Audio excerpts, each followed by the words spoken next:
Alright, now you should be able to hear me.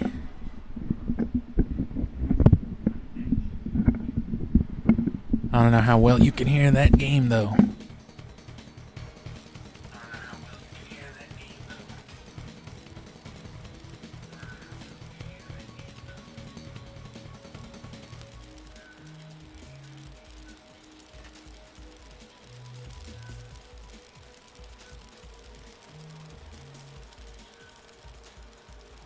Just gotta make sure this is all loud enough before we get too into it.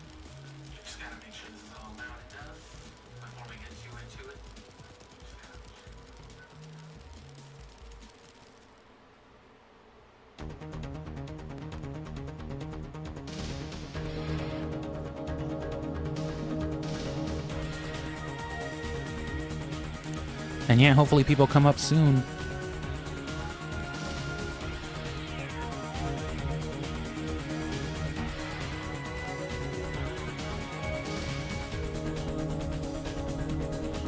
Either way, we're starting in a little bit. Let me get the glitch and all that.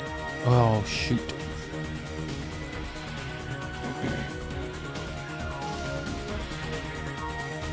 Again, don't mind me coming in for now.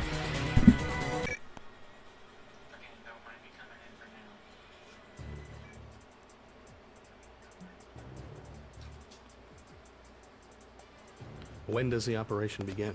I think that's fine.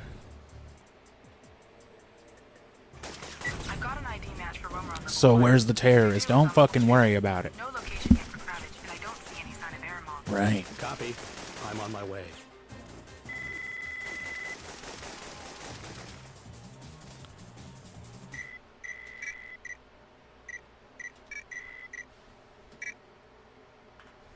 And there's that.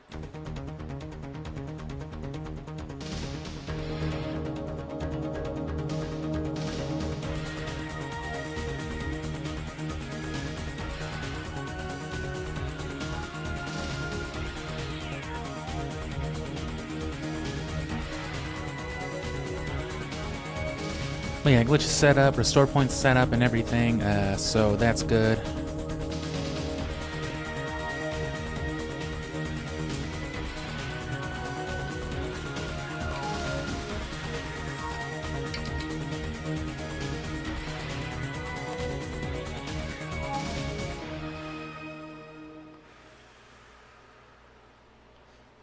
Usually takes a few minutes for people to start showing up, so I'll take advantage right now because I got to make sure to use the restroom and all that before, of course, the run starts. So I'm drinking plenty of water, forcing it out.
Yowza. The fuck kind of shit is that to say, brother?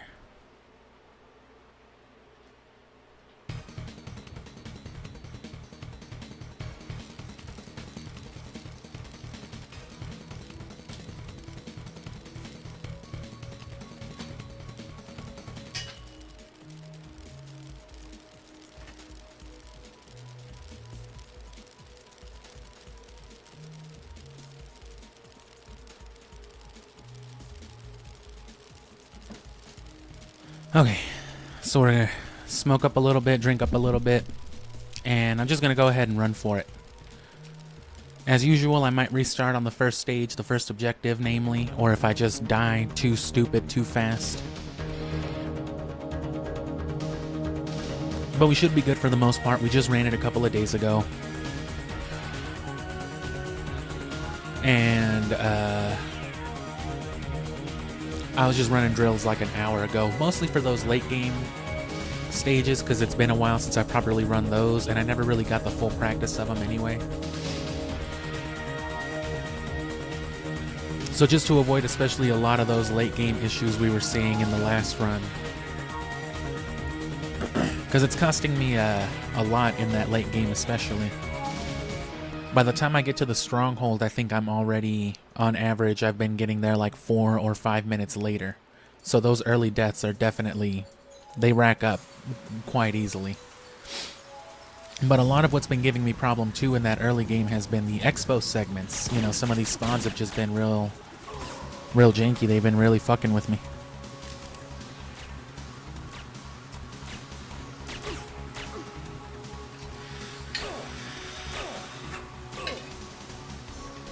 And as you'll see, I'm fucking smoky. No, but as you'll see, I did finally manually just update my times on there to match my personal best.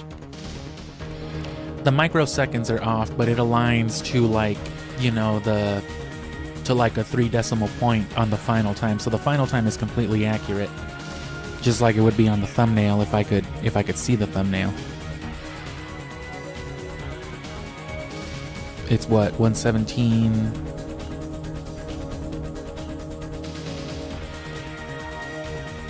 Well, yeah, it's the 117.39. I don't know what the seconds are. It's like 0.65 something, 0.35 something. But all that's accurate. It's just the times in between. I had to just rough them up because that's all I could see on the stream itself. Because, you know, at the time that I did the run, I didn't save the splits on the software. So it never actually recorded that time. I've gotten better segments, you know, better individual stages since that time, but that doesn't really matter much, especially since I plan on all that being overridden once I get to the fastest PS2 stuff. Which, yeah, I need a mod chip.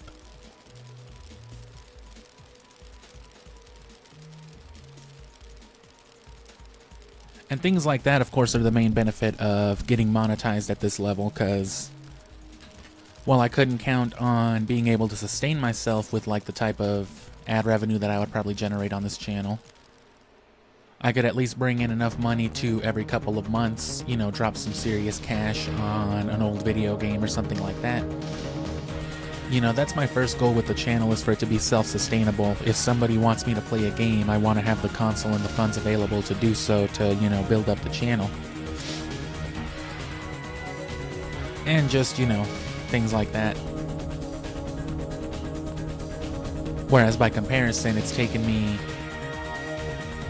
about 6 months to get the stuff that I've needed for the fast disk speedrun on Syphonfilter, and I still can't even properly do it. And I'm just going to circumvent it with a mod chip. If I can find an adapter for NTSC, I guess I'm going to try to find one. And I guess if it doesn't work as advertised, right, I can always just return it. I might have to do that.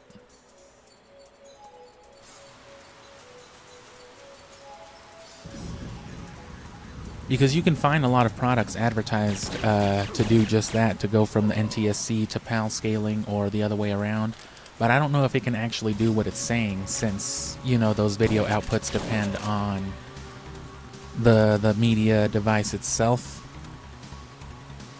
So it might just be some fucking baloney with these adapters, but if it works, right, if it solves the frame rate and, or if it solves like the refresh and, you know, whatever it is, centering issue, then I can run it on the PS2 the way that I've got it now. Otherwise, I'll just have to bite the bullet and go for the mod chip, because at this point, especially since I already bought the fastest PS2, it's cheaper to just full hard mod it rather than, you know, buy another PAL region one. And I might go out of the way too to get myself because I like this controller that I'm using right now better. It's the one that came with the PlayStation Classic, so it's just like a PS1 controller before they had DualShock. And so no analogs, no rumble or nothing. But it plugs in through USB. I want one of these original PS1 controllers that didn't have rumble or anything, but for the PS1, because they sell a Bluetooth mod kit for it, just like the one for the GameCube. And I want to be able to use one of these flat-ass controllers wireless. But we've gotten to about that point, so I'm just going to keep getting real high, because I'm not going to be able to smoke during the thing.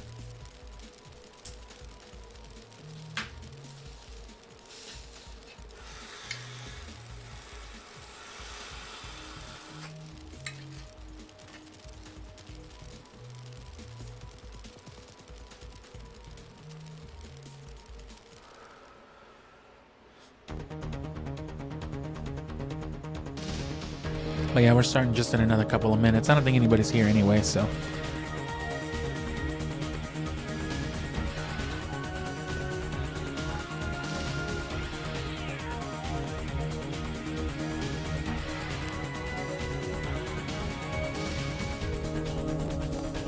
Like, my stream won't update in real time, so when I don't have like a big audience especially, it's hard to tell if people are coming in and out or if I just don't actually have anybody and the thing's just fucking up.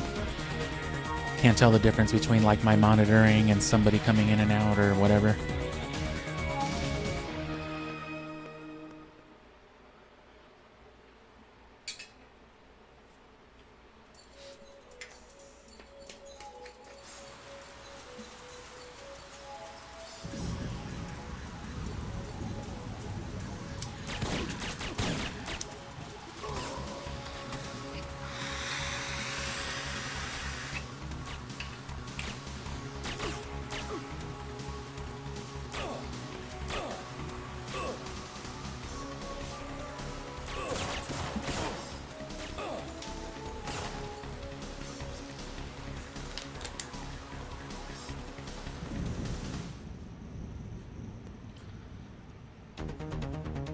But yeah, this is it though.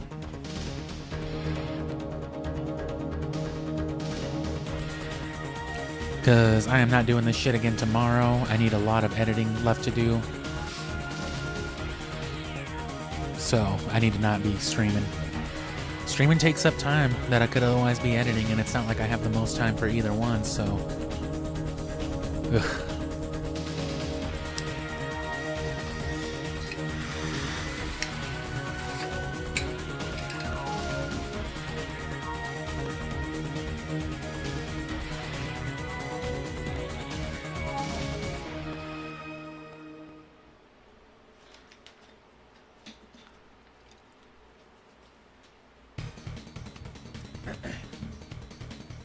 All right, well.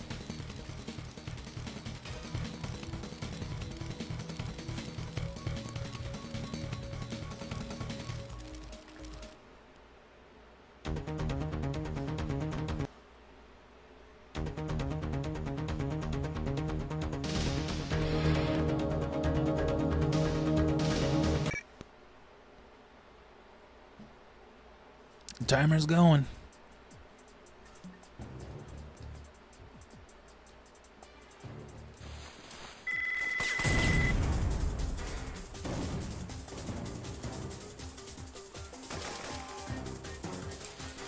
I'm still not used to that startup, using the roll to skip the intro scenes specifically.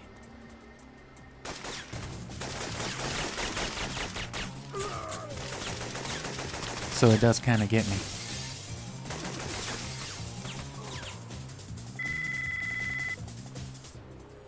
And then close to the wall where he's standing.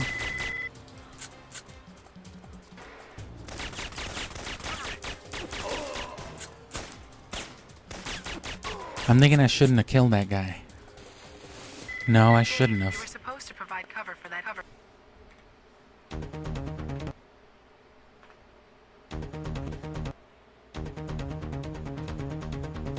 So yeah, that's definitely a big,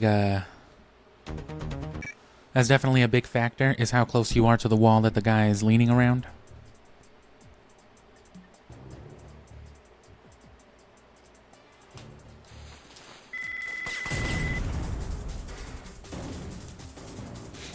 But, you know.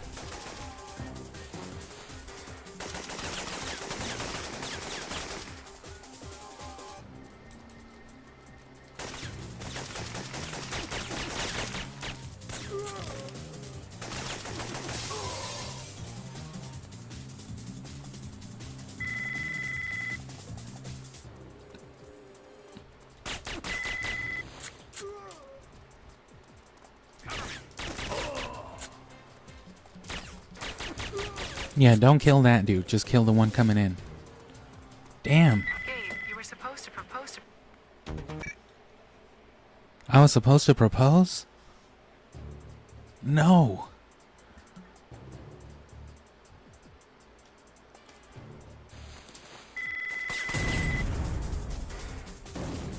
If you're not holding X, the cutscene will play because you have to mash through it still, but it just does it instantly.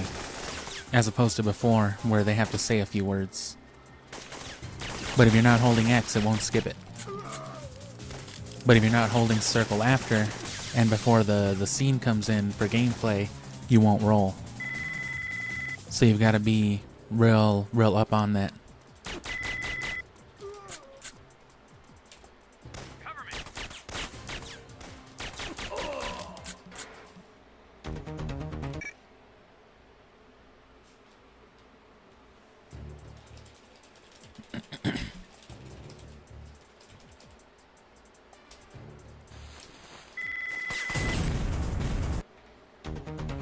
May as well. You can see that I stopped for a second.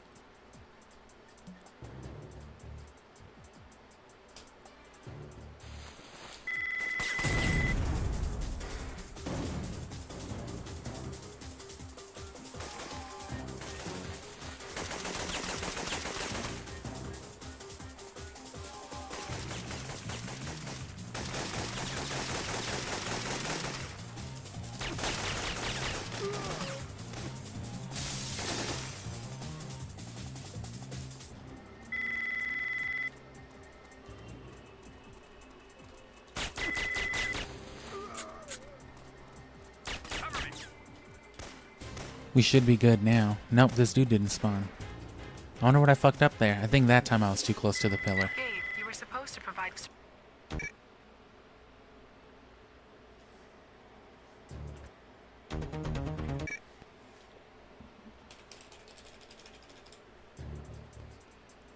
So yeah, hold X, hold X, hold X, and then switch to circle.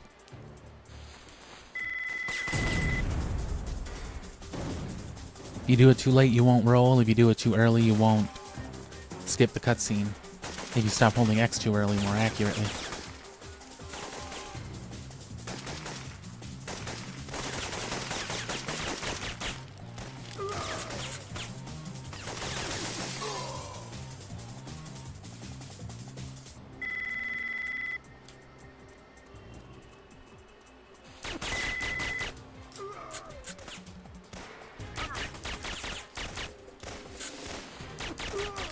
There we go.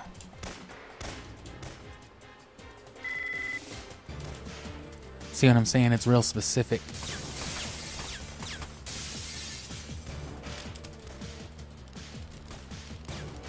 And my preview on my computer seems to be real choppy because I'm running like the timer and everything too, and the emulator.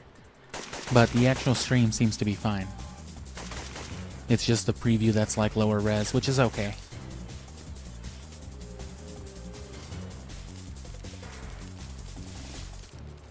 I'm pretty sure I preset it to that anyway, so that's good.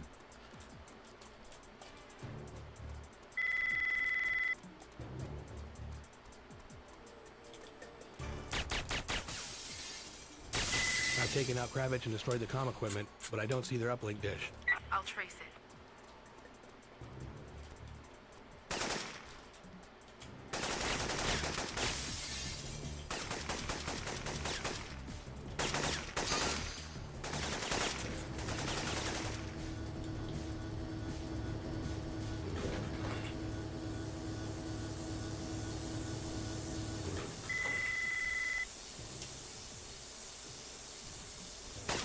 Oh, fuck. Right. You've bypassed the subway security. The ramp in the first terminal should be clear now. I should be able to afford at least that, but that was fucked up. But now I literally can't afford any other like major fuck up.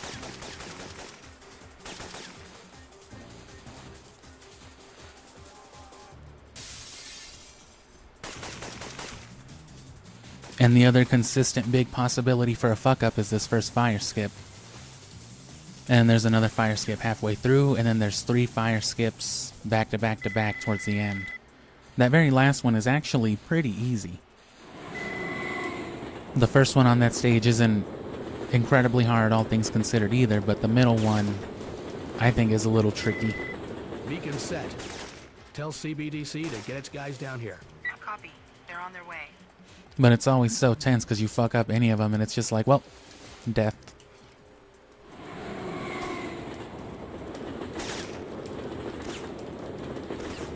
Machine gun, fucking what's his face didn't spawn.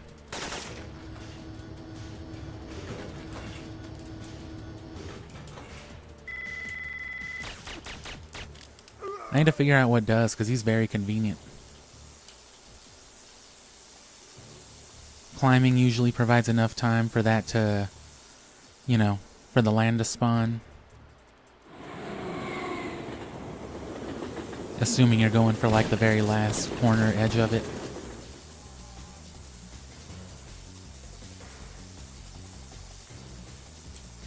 Gabe, what's happening? I'm setting a beacon. Wait. That could have been like 402.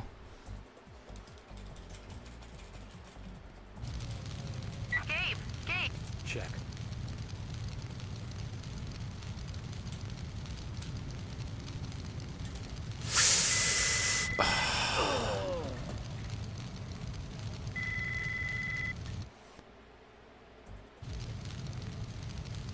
Gabe! Are you there? See what I'm saying?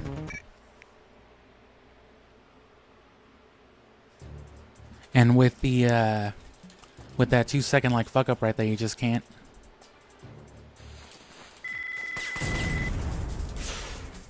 That was okay. And it was really it's one thing to like answer the phone call prematurely, but I got it pretty much at the last possible moment you could. I was trying to cut it as short as possible, but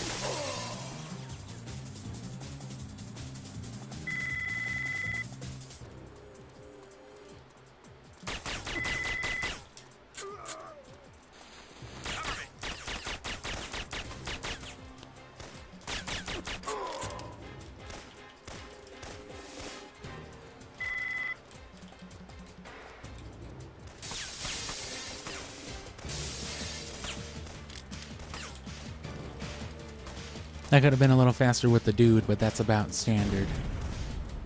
I just kind of fucked up the headshot there.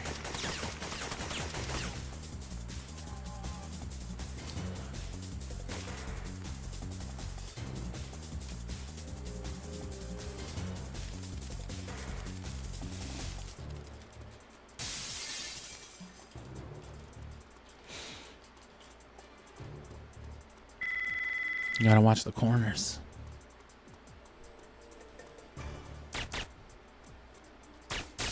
I've taken out Kravitz and destroyed the comm equipment, but I don't see their uplink dish. I'll trace it.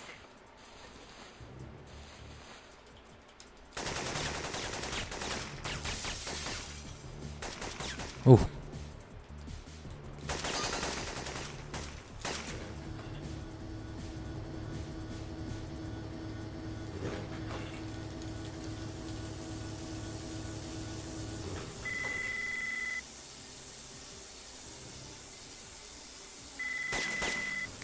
You've bypassed the subway security.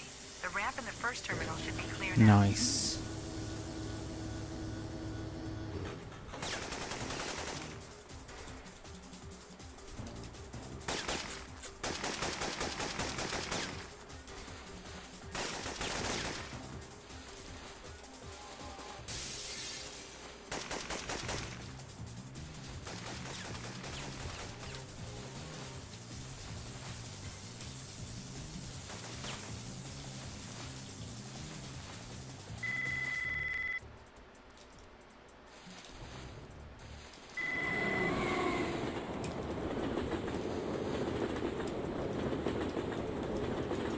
Oh, Beacon set.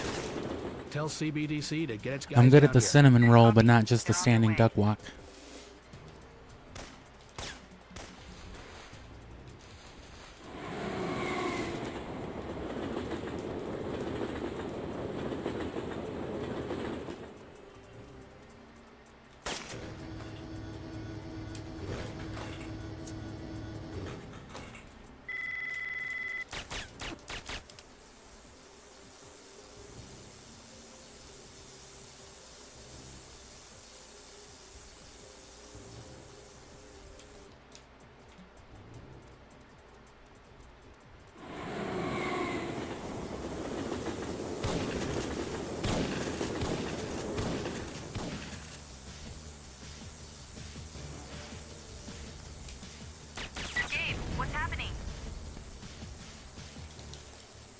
I'm setting a beacon.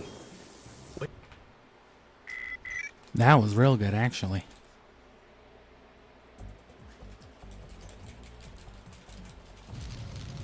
Gabe, Let's hope we don't fuck it all up right here and now.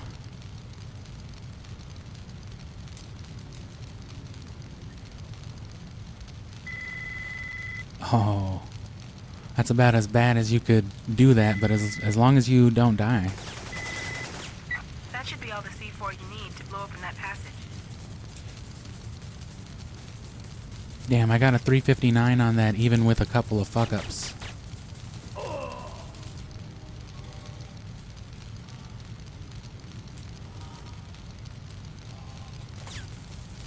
Come on.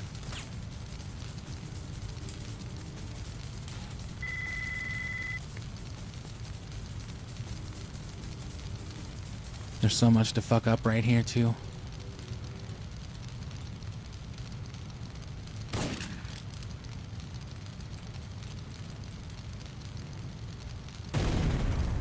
CBDC is on their way in.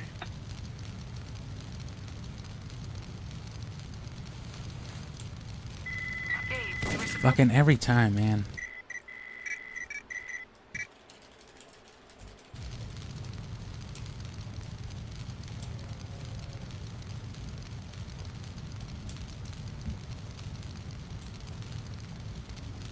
If it does it again, I'll restart.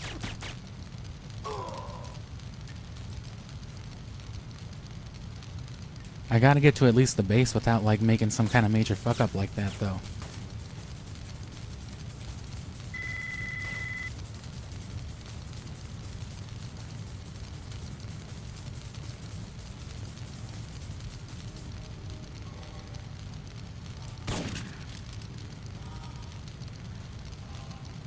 And it might have been that sharp-ass diagonal angle I went at. CBDC is on their way in. If I do it more like this, maybe.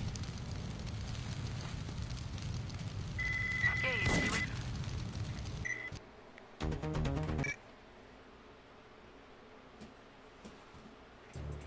Whoops, I keep forgetting about the timer.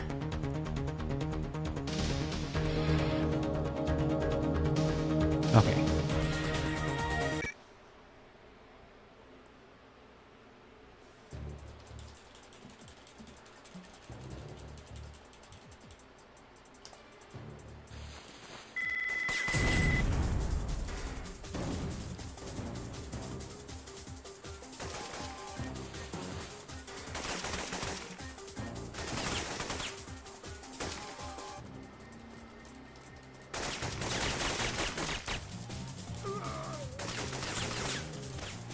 And that is a relatively new problem as well.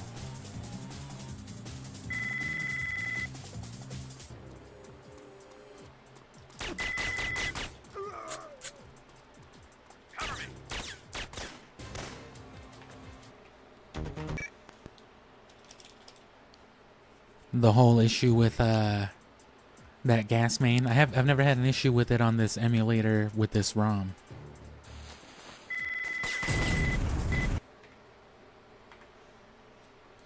What the fuck? Oh, I knew that was gonna happen.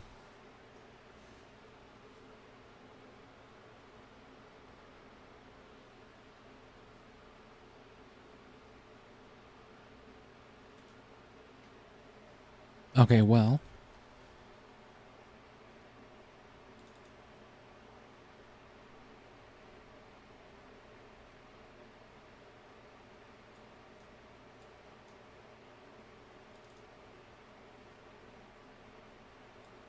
Let me just get this all reloaded.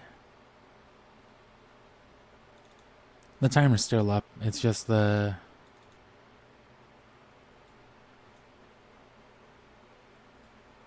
emulator itself just crashes sometimes with the... What is it? Save states.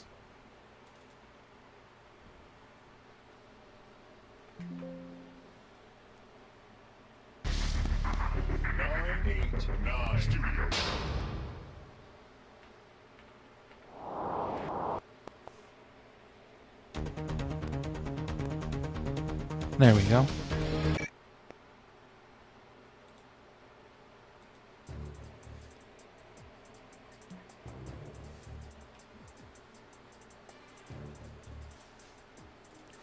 And then let me just reset When does the the operation begin? whole thing. I've got an ID match for Romer on level 1. Dudu is on level 2. No location yet for Kravitz, and I don't see any sign of Aramon. Copy. I'm on my way.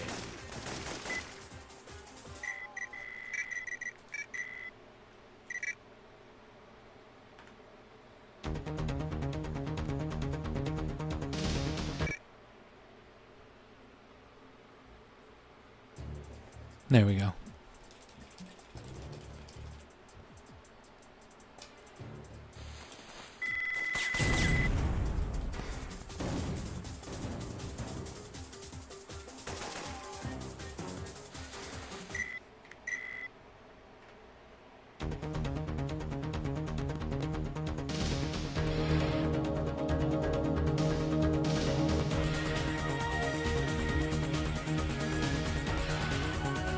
My bad.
I've taken out Kravitz and destroyed the comm equipment, but I don't see their uplink dish. I'll trace it.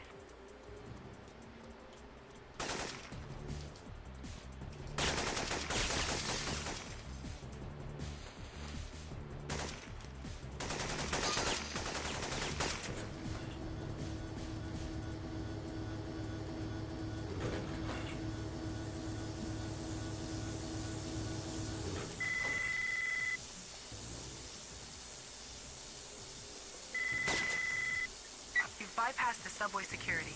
The ramp in the first terminal should be clear now. Oh, that took a while, I think, as I switched. That had the opposite effect of what I wanted.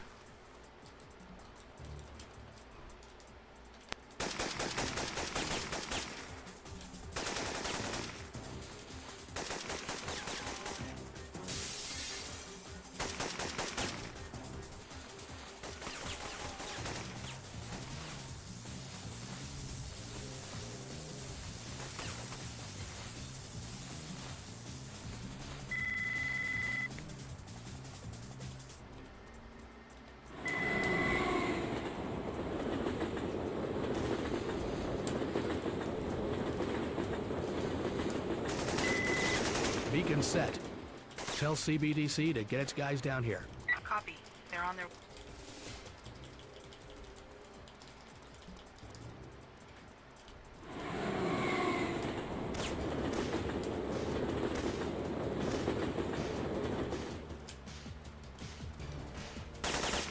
Oh.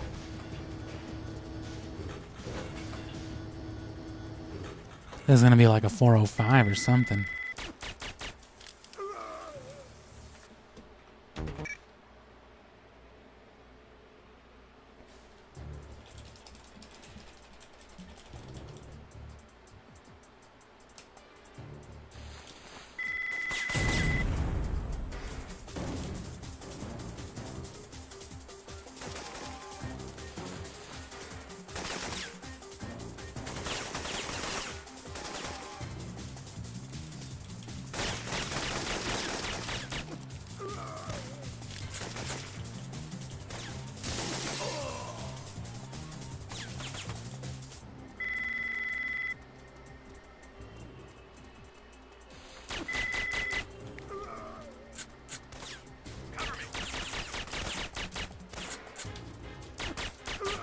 Nice. Oh, not nice.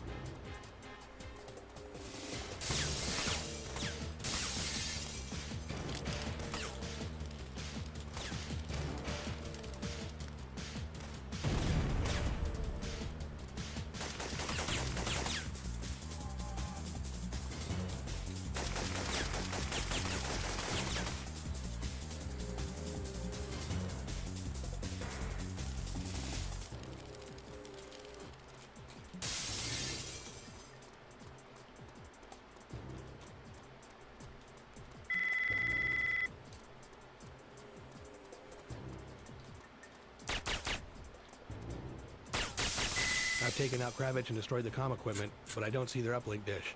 I'll trace it.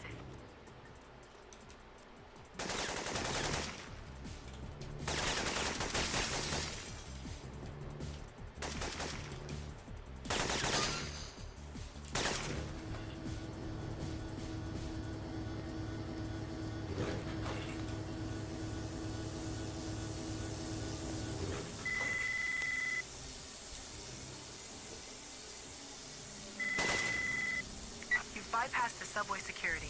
The ramp in the first terminal should be clear Damn. now.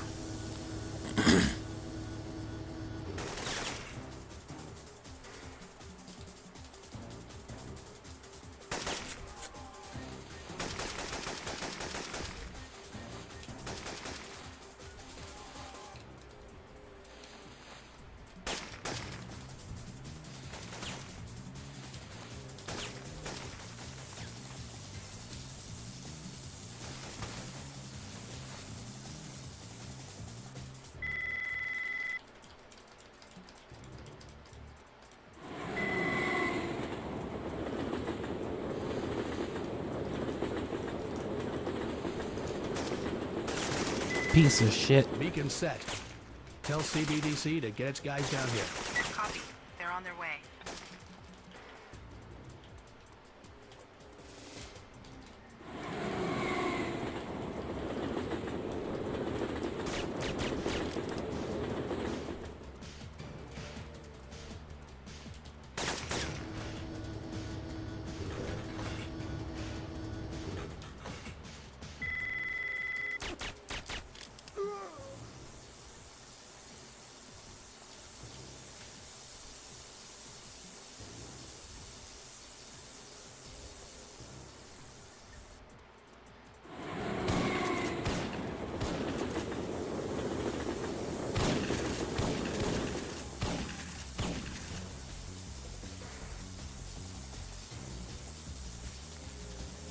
Gabe, what's happening? I'm setting a beacon. What? That's fine. Gabe!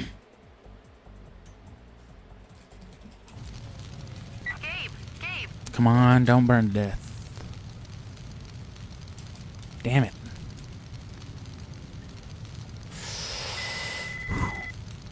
And full health, just not armor. Damn. Didn't get my duck That walk should be all the either. C4 you need to blow open that passage. And I guess I'll still go for the gas main, but that'll be my one early fuck up, I guess.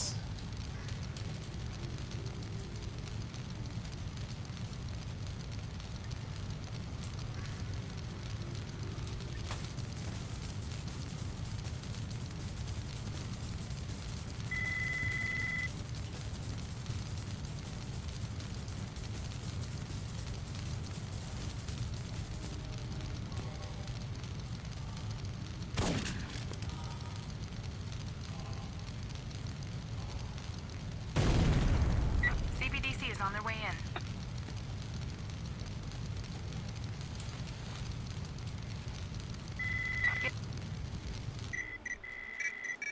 You have no idea why that's not working anymore.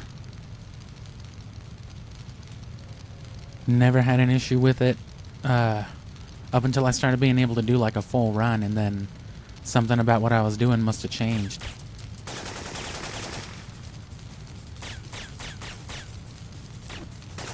Oh, you piece of fucking shit. He just couldn't die. That's it. That's my early mistakes. I have to fucking restart again if anything else goes wrong.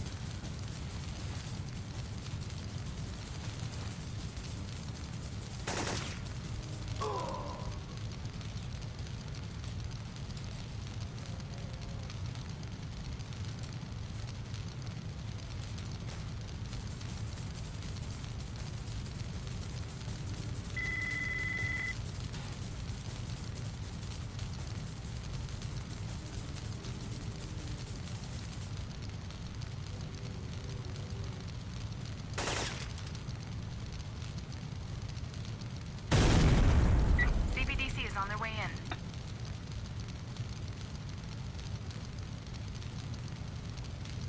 Cover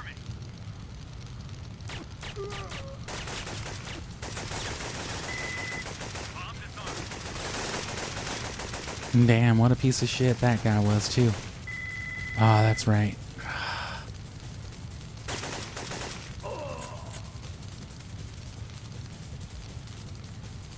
Because even if I try to go past, like, this point, maybe I should wait till it's more diagonal. If and when I have to do it again. I'm shutting it down.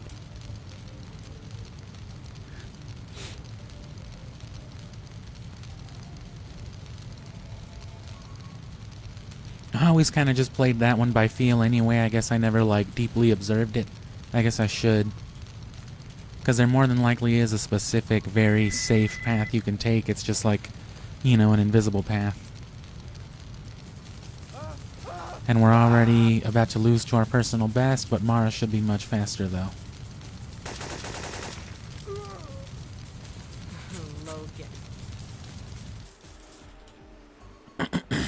I've spotted Mara Aramov in the top.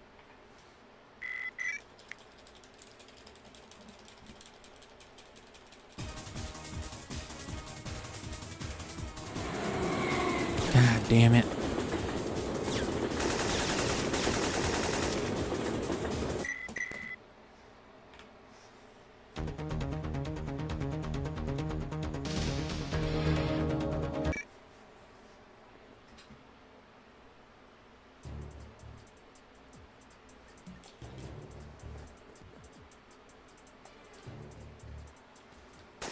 I've got an ID.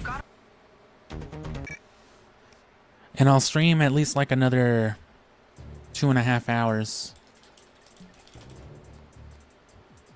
At this point, I'm probably just going to forego the optimal path and just go for beating the personal best. I'm not even going to go for the gas main this time.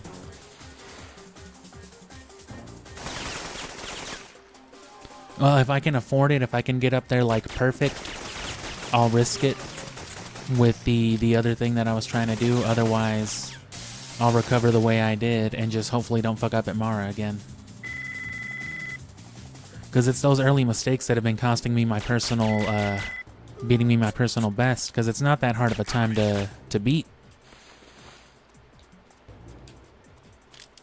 Oh, you piece of shit. Are you serious? So yeah, no, I'm not going to risk it. Because there's more of your time waste right there. Oh, for fuck's sake. And there's no... You may as well restart at that point because it restarts you the stage. So that one's always justified.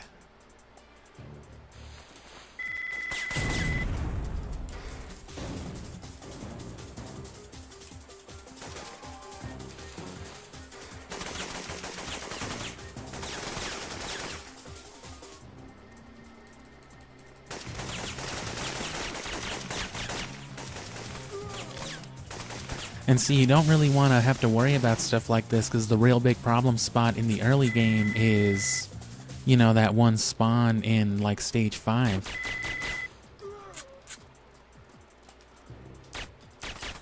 Cover me.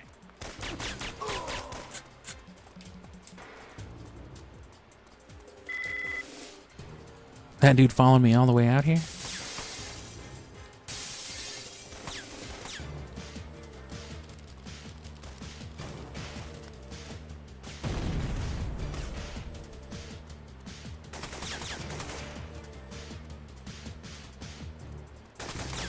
If I can do it like that on fast disk, I should be able to get it down to as fast as 55 or even 54 and some change.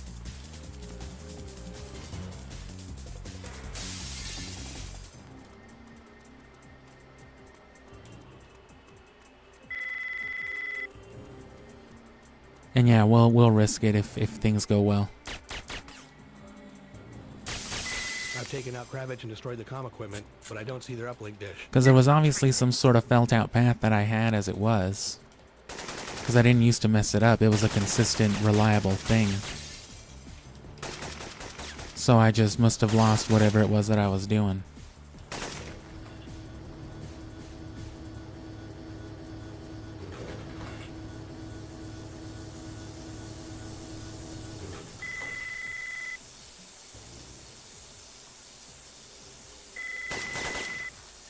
Bypass the subway security. The ramp in the first terminal should be clear now. Damn, I pressed the fuck out of down too.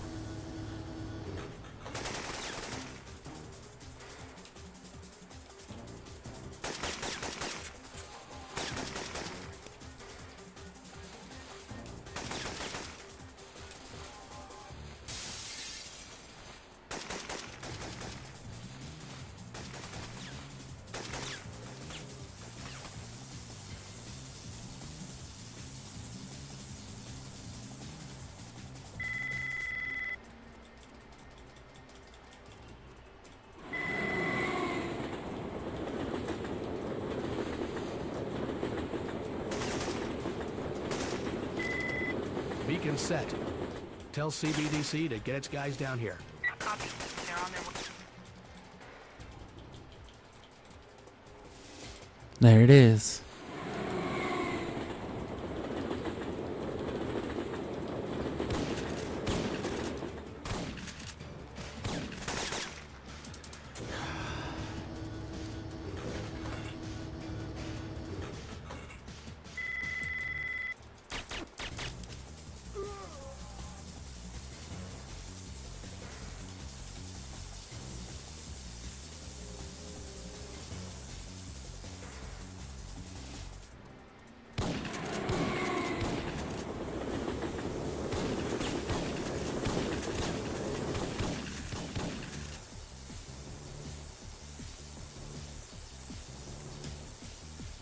Gabe, what's happening?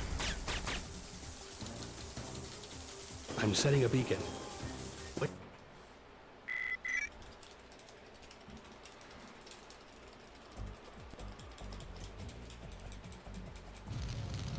Gabe! Right.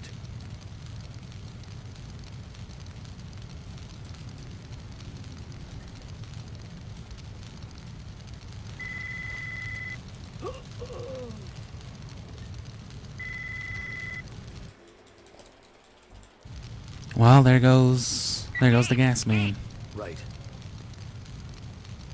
Probably not worth it anyway. Fucking piece of shit.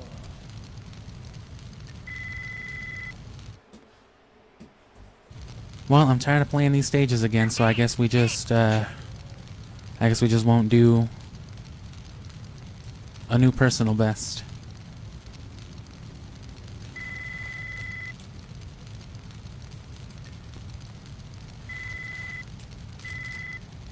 That should be all the C4 you need to blow up in that passage. I'm just gonna go for every optimized run then, no matter how much time it costs me.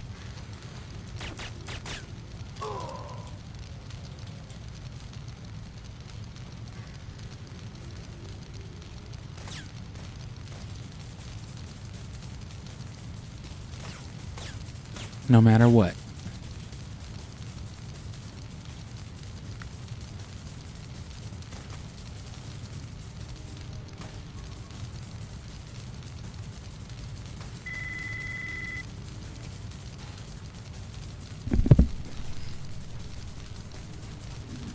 Because it's legitimately fucking dumb that it's not working anyway.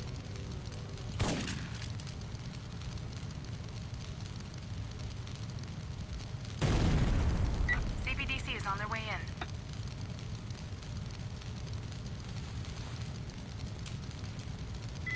Gabe, you were... Just gonna keep doing it.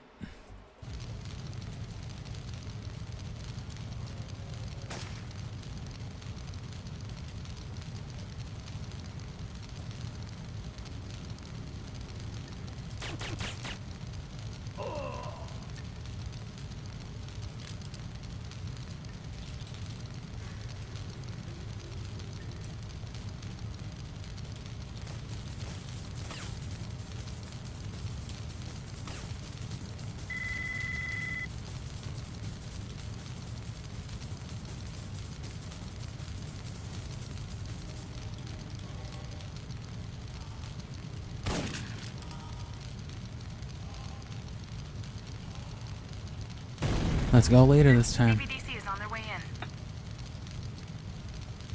Hug the wall closer here. Leon, I found the gas main. I'm shutting it down. Yeah. No. You were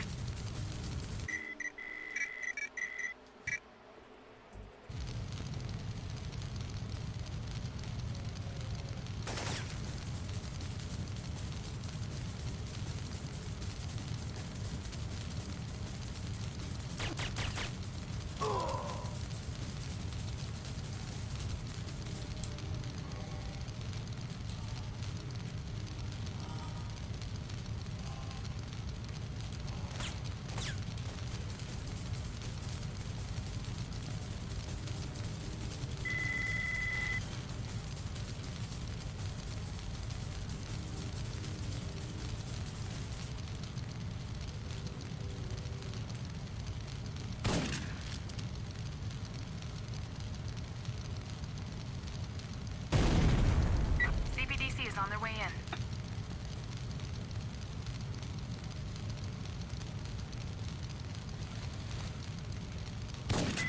Leon, I found the gas main. I'm shutting it down.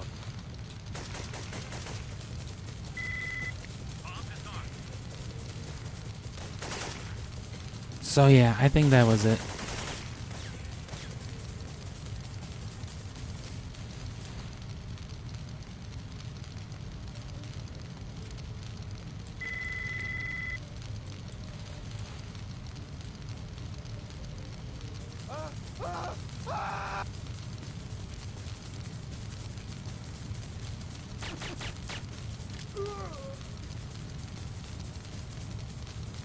And don't forget to hold circle as soon as the briefing disappears.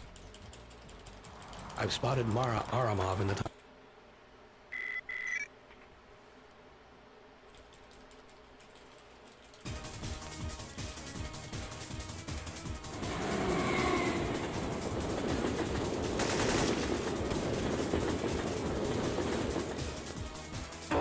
Where's Romer?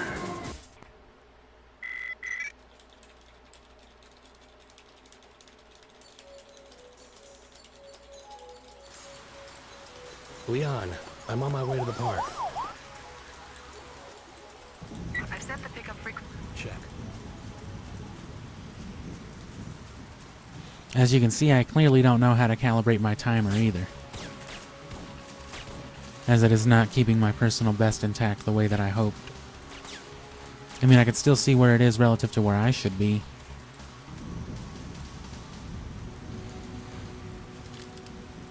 CBDC has the signal. They're on their way.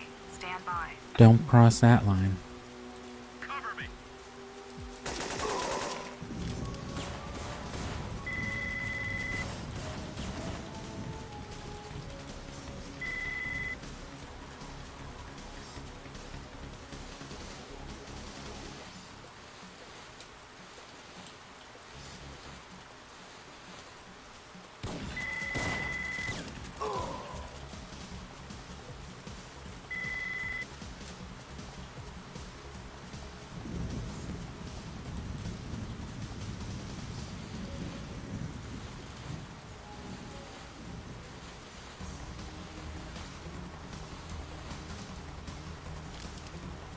CBDC has the signal. They're on their way. Stand by. Dave, you're targeting a bomb. Shooting it will set it off.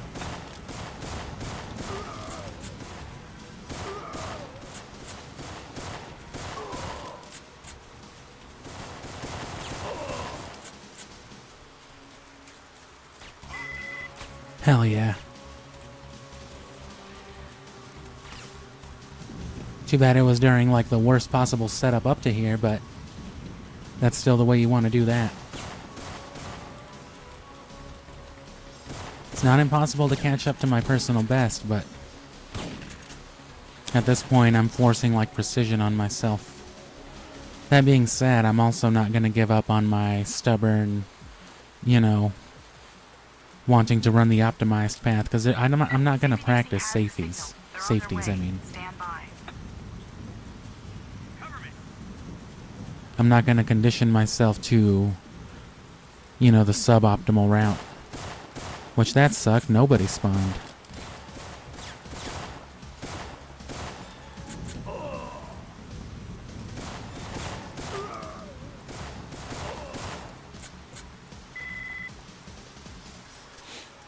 Basically costed me the time that I saved on the first bomb, though, so... Or the second one.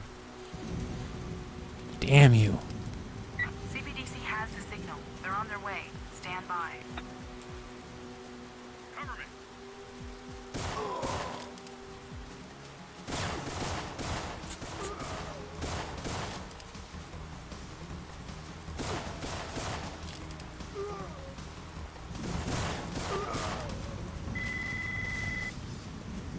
That one wasn't bad.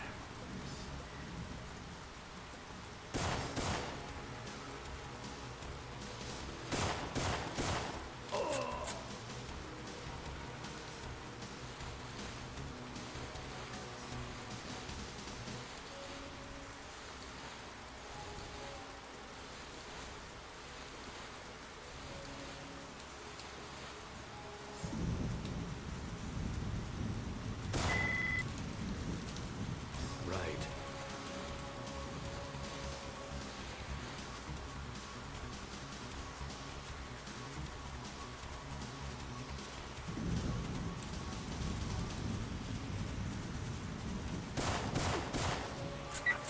I'm getting interference. You must be right on top of their uplink dish. Damn. Gabe, don't destroy the dish. We need it to find the trigger man. Ladle, ladle, ladle.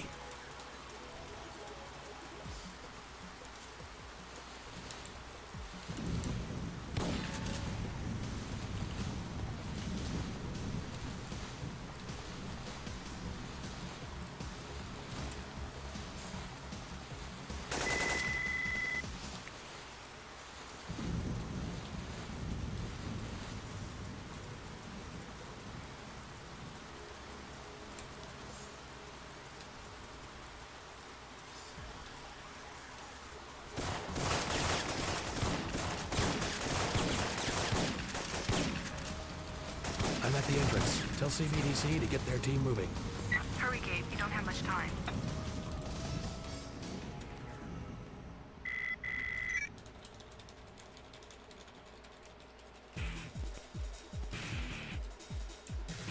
Anton Gerdue. I hope Romer's paying you enough to... Gabe, you're Right. You can't hunt. You can't hunt. What? Gabe, are you alright? He's finished. Cough that shit up, boy. Just kidding, I just did the same thing. So see, I got a whole ass 4 minutes We've and analyzed some blood speaking change from Romer's men. It contains for this stage. I just gotta not fuck it up. Biggins heading for the stone. Right.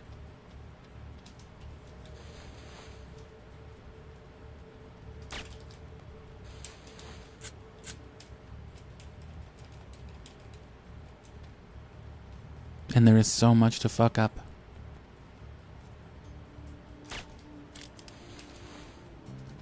Oh, like that.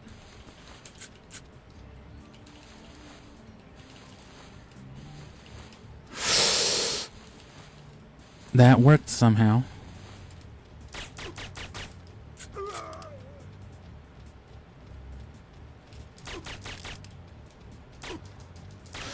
Oh my god.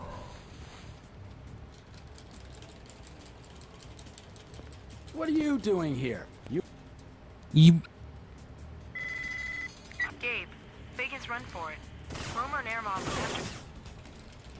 He's fit. Check.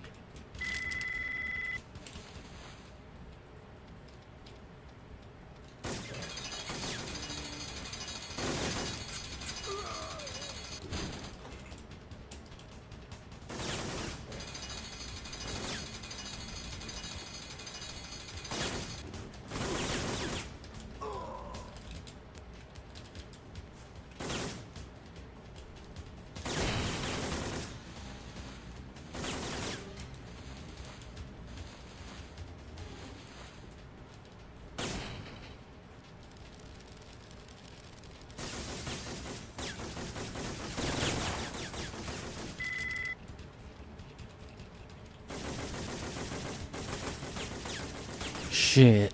They're in droves this time. I might not make it.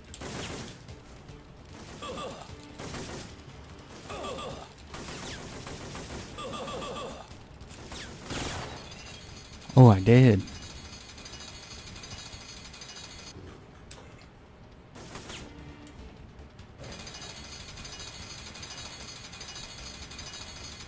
Okay, well.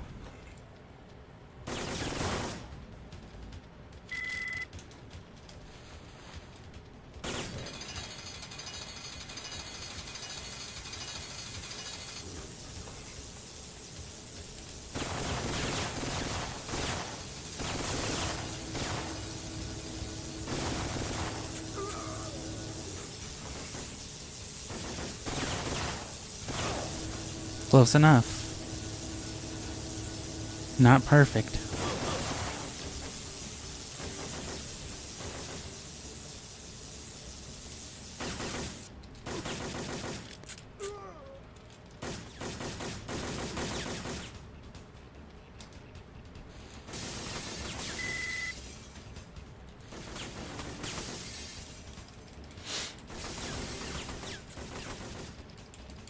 I'm cutting it real close. Made a bunch of mistakes. Didn't even make a bunch of mistakes. I was just doing my fucking thing, but I'm gonna keep doing it.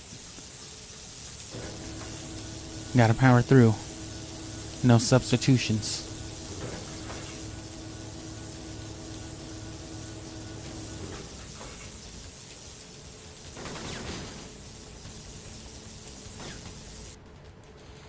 We don't use safeties in this house.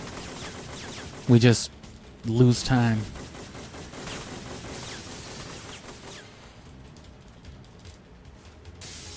Come on. Fucking unreliable Ricky this way.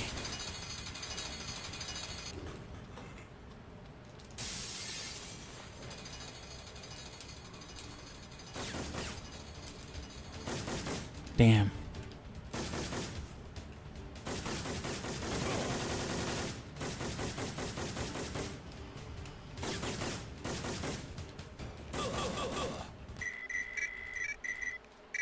Well, that was fucking stupid.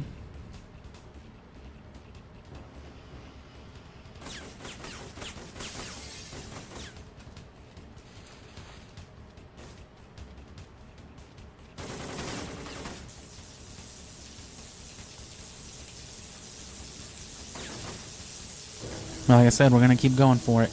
Because I mean, fuck it, we're gonna lose anyway. So why lose a little less bad with a safety?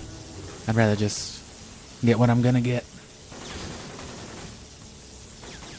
Of course, I can't go too harsh on myself. It's not like I've been actively practicing this. I've been doing everything else in between, but it'll have its time.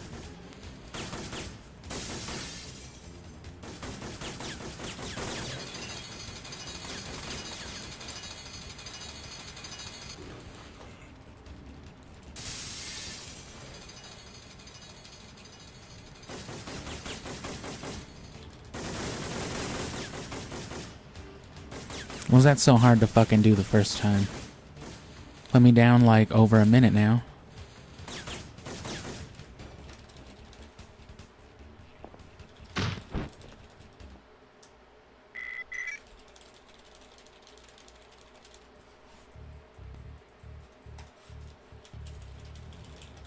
The entrance to the diner. Check.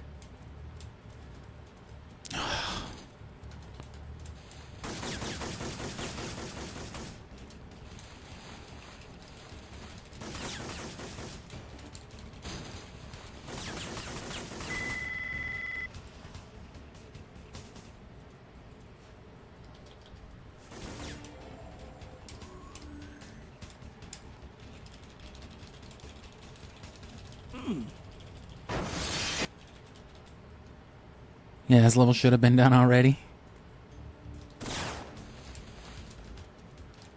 We can make up time towards the end, but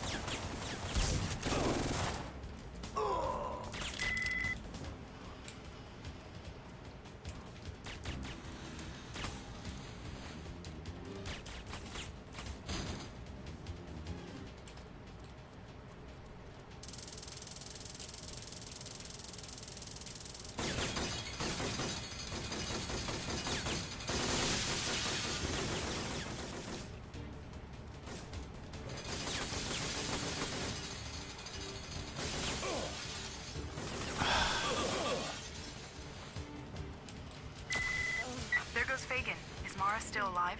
Yes. Now to get some answers. Hurry, more security is on its way. Nope.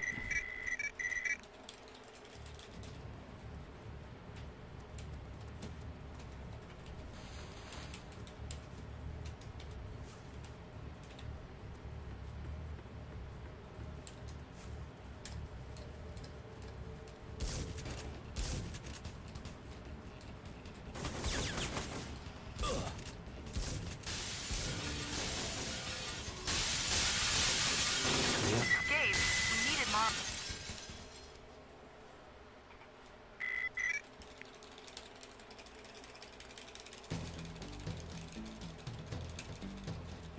I've discovered why every mission in this investigation has been compromised.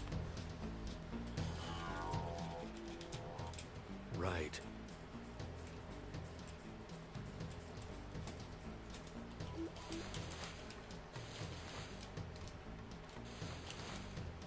That's fucking awesome.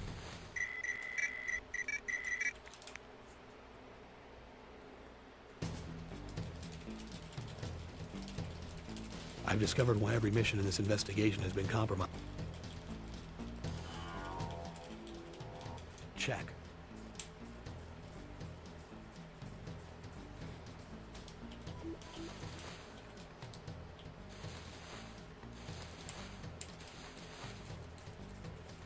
I found a fuel tank. Oh, whoops. Oh well.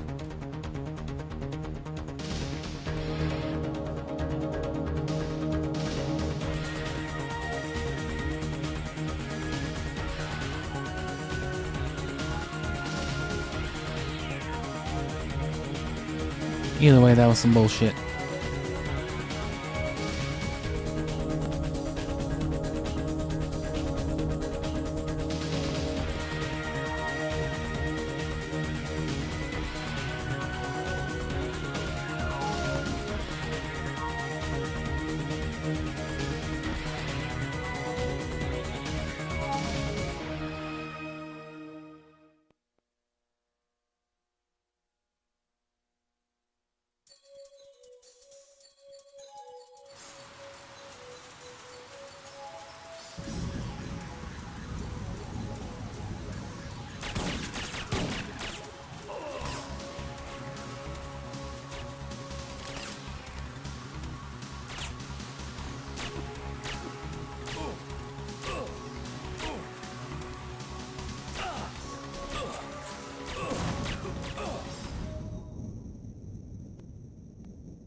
Okay, so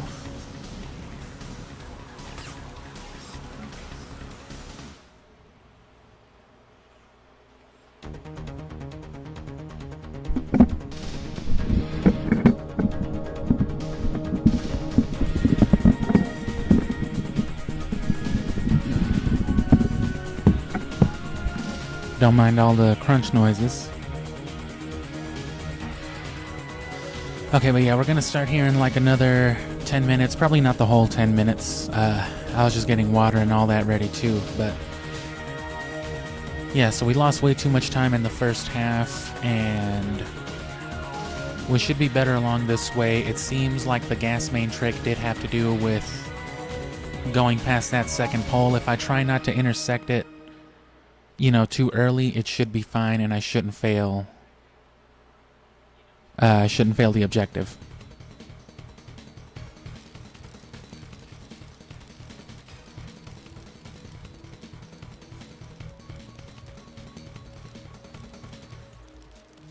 Other than that, it was just, yeah,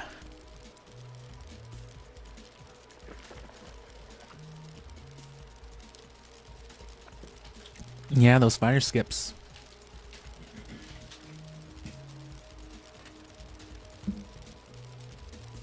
For some of the later ones, it would already be past this stage right here. But like the first of that final stage where you do some fire skips, that first skip is actually not too hard. You can see a pretty obvious strong gap between them. But you're kind of coming at that straight on direction, so it's easier to line up. You can line these up a little bit easier too, but not without taking a half second or so to do so. Instead, you want to go for like a visual cue on the ground or on the wall, something like that, but you know, without doing the run every single day multiple times. And as you can see, even doing it back to back, it's like, it's not enough when it's not an everyday thing.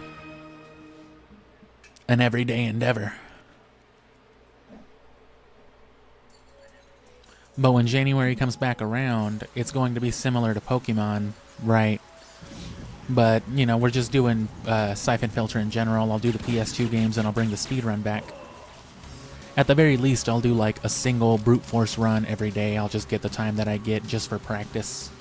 But then I'll do like one stream a week at least for that month, where everything where I'll do like a full dedicated 5-hour stream to just the speed run, multiple runs or challenges or whatever people want. Actually, I like the idea of doing something like a restart every time somebody, you know, joins or does something, but honestly, my app can't even update that without me doing it manually, so.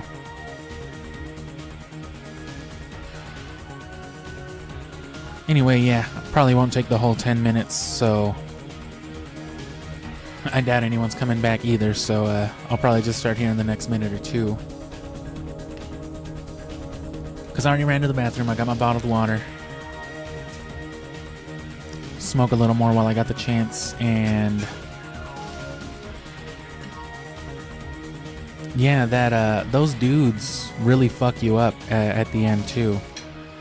I think if you touch them, because, you know, they react differently, they'll get more aggressive faster, so they'll shoot sooner, more accurately, and they'll trigger the other guy faster as well. Because that's how the NPCs work. The noise from like other guns will also like force them to spawn if they're flagged to, I guess, whatever you would call it. And at the end there, those dudes, I gotta just make sure, because half the time they'll run out, half the time they won't. I just gotta make sure that, I guess I don't bump into them or kill them if I do.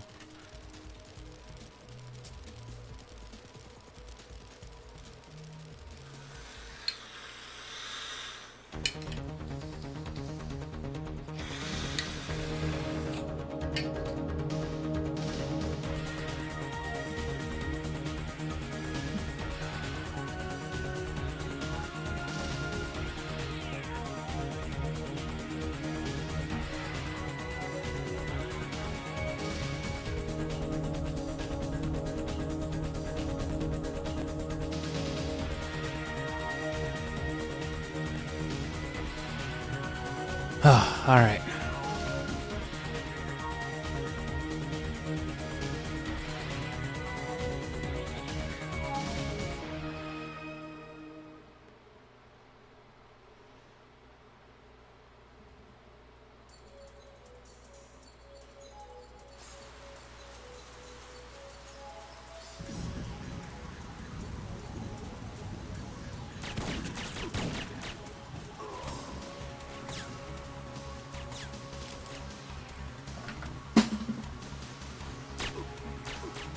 And yeah, that first run I emphasized the restart. Like I said, I wanted to do kind of a challenge like that because I feel like it would be very, very good for the conditioning, you know, brute forcing the path every time with no deaths, you know, restarting at deaths or something like that. But that would be better for when it is an everyday thing, I think, and I can focus on it.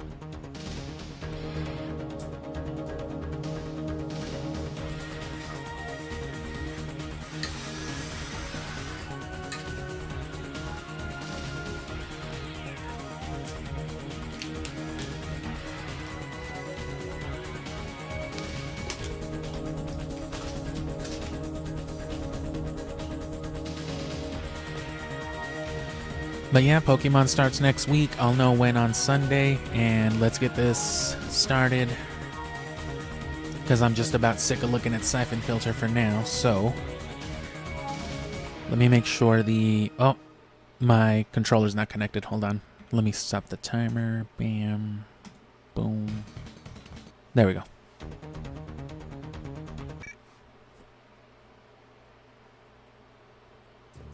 But again, January is when, you know, the channel is actually about Syphonfilter.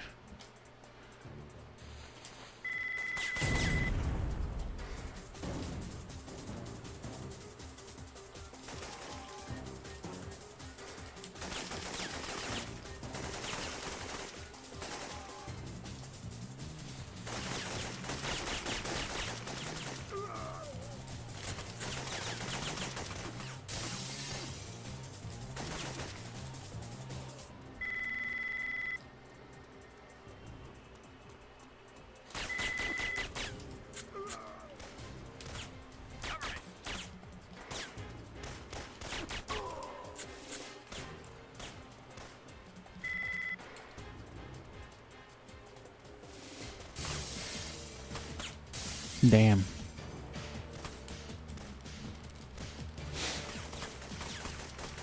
That's the benefit of constantly restarting these early segments, though, is I've done these first objectives a lot.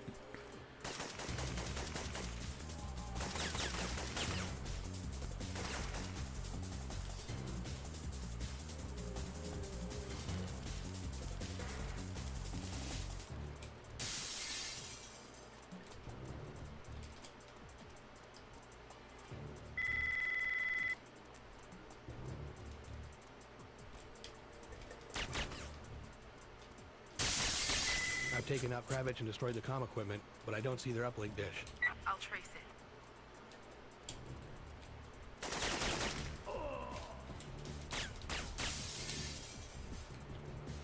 Hope that doesn't affect Jeremy. You know, with like the NPC limit and whatnot.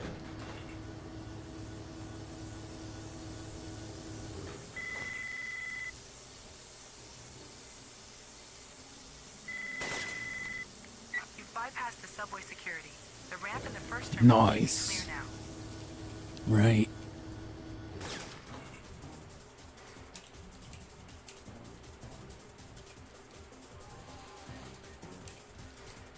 Oh no. Okay. Not Jeremy, but the wall that time. It's okay.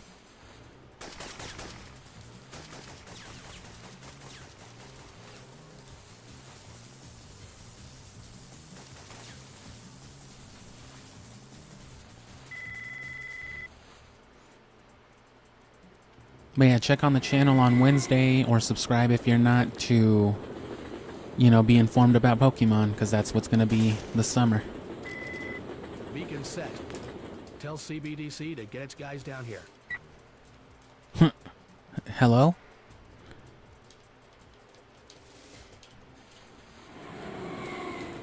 Otherwise, Syphonfilter not till... Damn. Otherwise, no Syphonfilter till January. I can't wait to start Pokemon, though.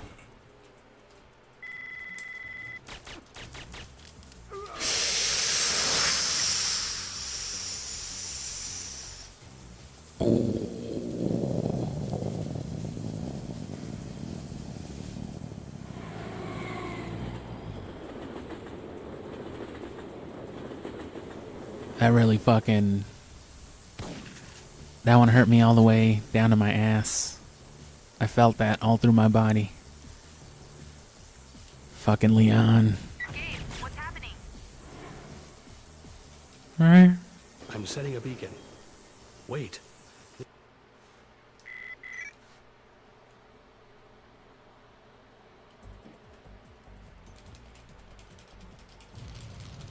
Gabe!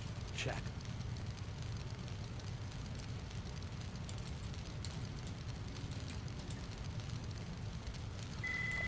Yes. Oh, he did the old razzmatazz to him. That's the perfect one. That's the one you want. It's the hardest one to do. Oh.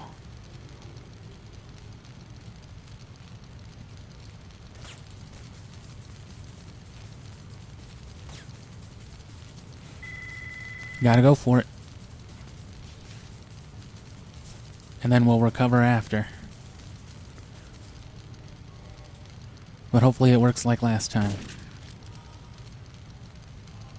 I'm hoping that was the issue. CBDC is on their way in. Come on. Leon, I found the gas main. I'm shutting it down.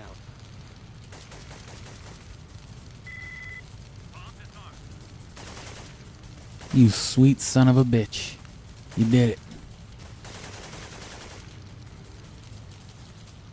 And you remember to hold circle. Swear to God you gotta fucking hold circle. Christ fucking mighty. You better hold circle. After the briefing.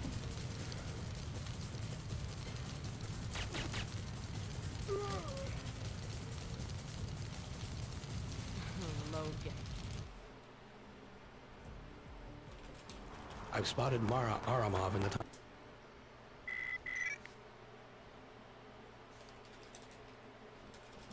As soon as the briefing goes away, hold circle.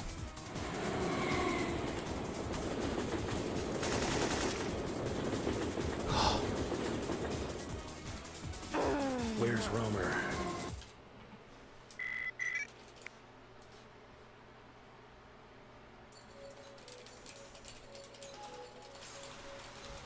Leon, I'm on my way to the park. I've set the pickup for... Right.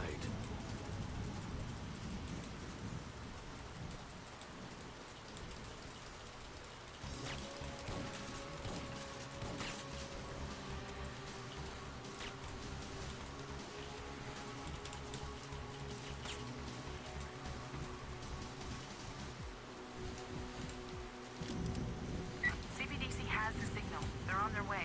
Stand by. Cover me. Damn you.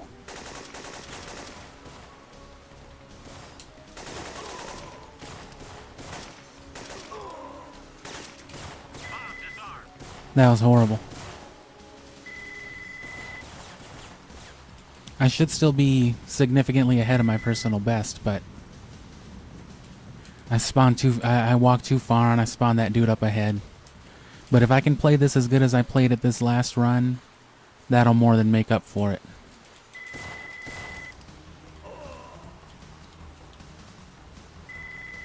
Ah.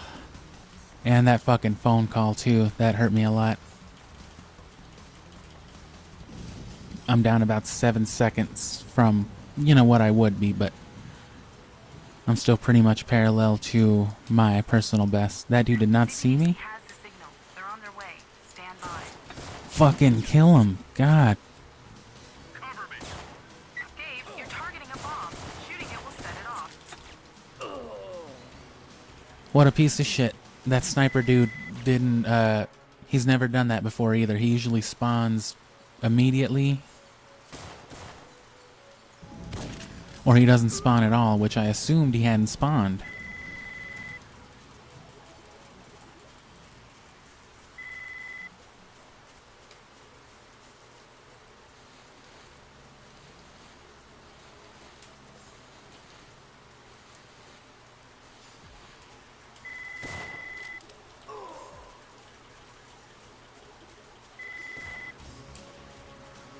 Because he is dangerous. I mean, he's worth killing, but only if, you know, he actually shows up when you think he fucking does.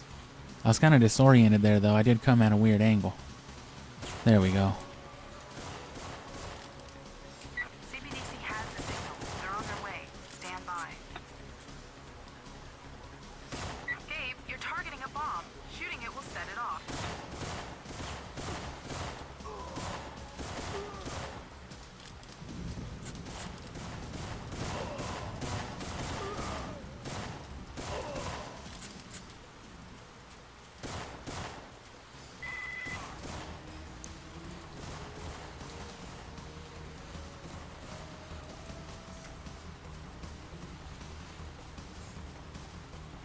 That might put me, I think, something like 20 seconds behind now.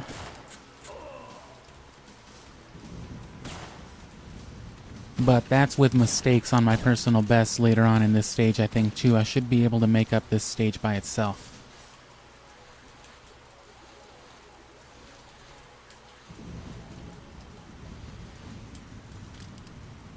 CBDC has the signal. They're on their way. Stand by. Cover me.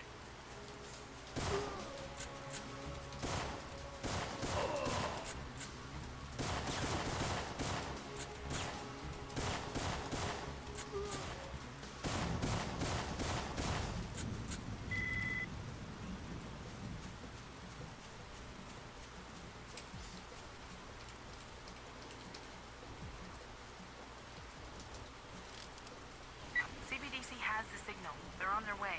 Stand by. Cover me.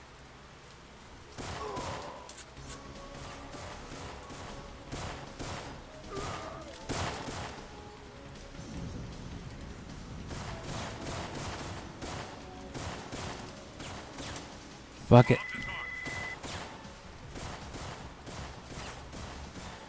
What do you mean you can't run backwards in Syphonfilter?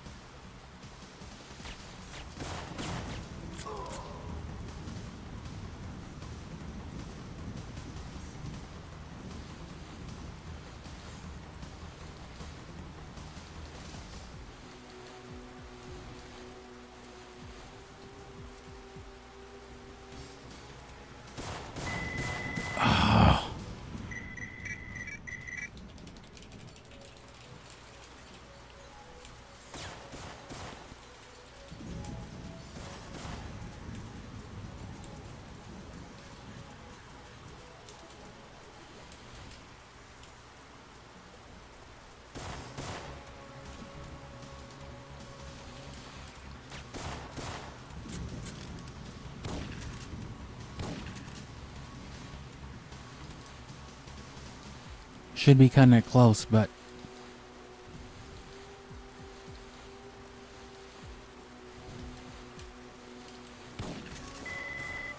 No, okay, well... That's still fine.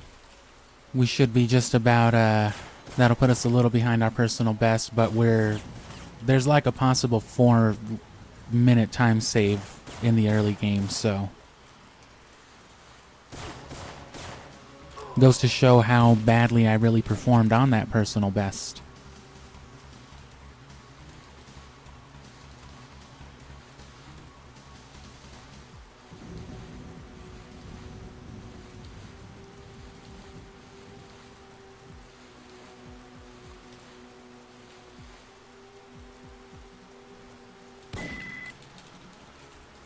Check.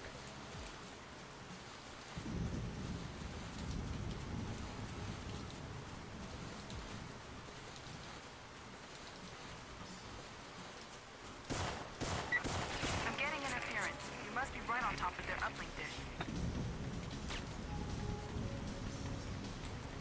Gabe, don't destroy the dish. We need it to find their trigger man.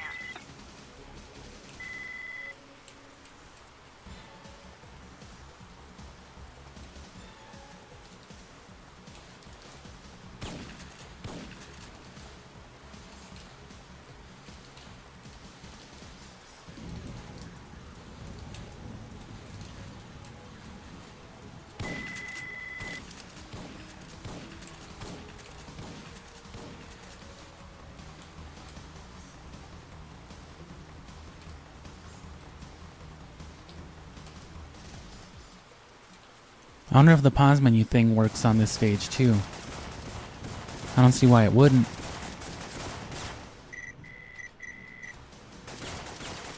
I'm at the entrance. Tell CBDC to get their team moving. It stops them from shooting faster.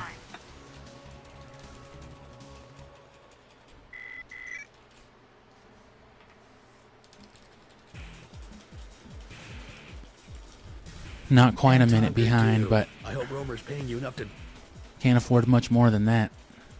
Gabe, your dude's... Right. Where do you go? Oh,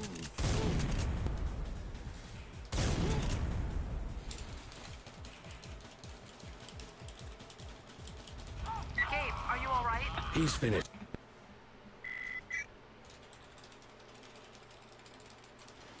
This is where I can make a lot of time up. We've analyzed blood taken from Romer's men. It contains... Fagan's heading for the... Right.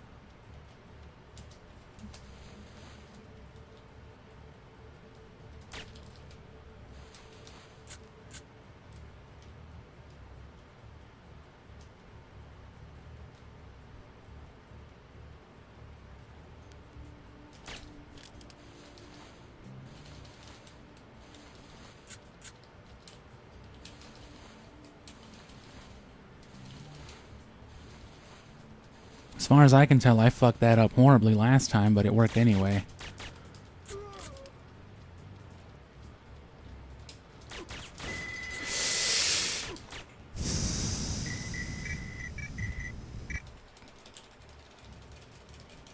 So now I'm pretty much 1-to-1 with my personal best, because that was the mistake I made, I think.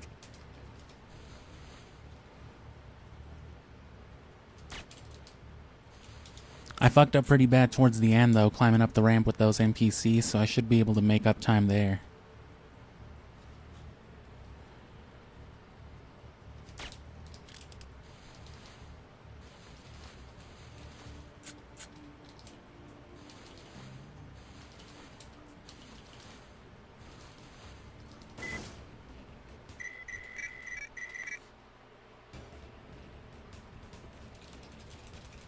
Fagan's heading... Check.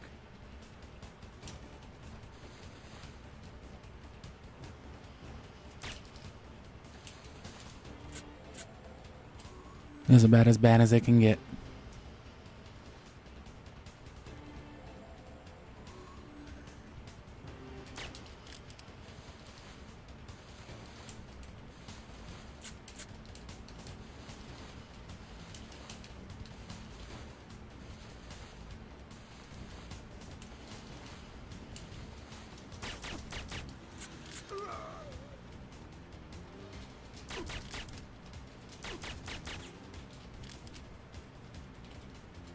Damn you.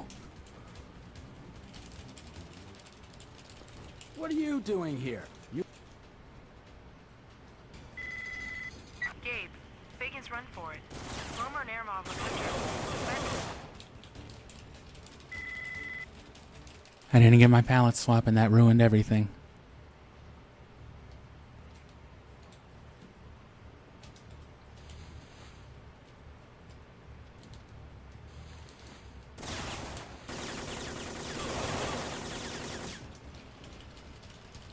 Check.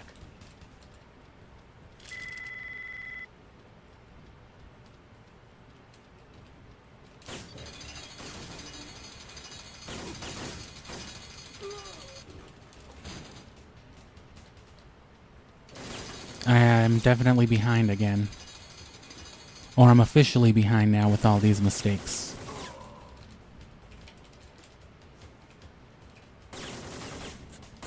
There's still about equal time to be made up in the later half, but that just means the later half being that much more demanding.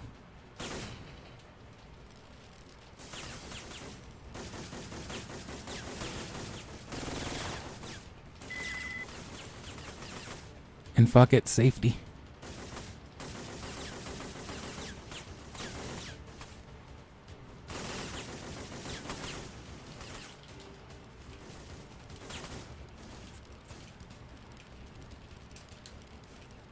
Slightly lower that way. Slower, I mean. but, you know, you avoid a lot more damage.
What the fuck?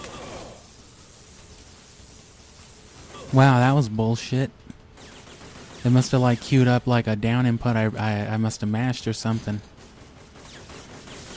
This game does queue inputs. Kinda sorta stacks them.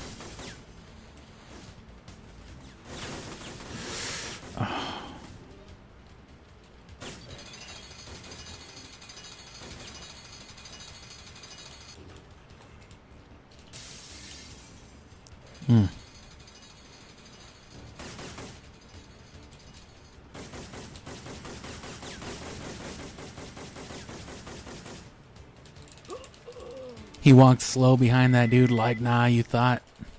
What a fucking bitch.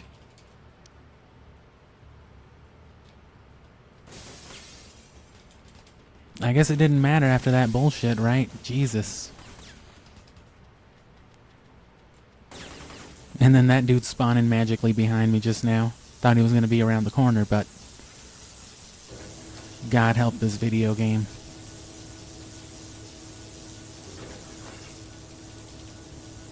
Please don't do it to me again.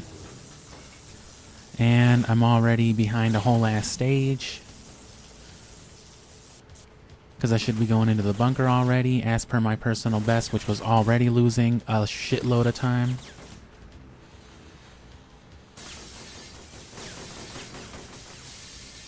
Right, if my personal best at this point was already behind like 4 minutes, and I'm behind like a minute and a half of that, I'm already like fucking 6 minutes gone from first place. That puts me down like to where 5th place is, I think. Steadily declining. And yeah, dude just fucking chilled there the whole time until I fucking hate that guy. I have to safety now. I have to recover, because I mean, it's not like I can do any worse. That is so stupid.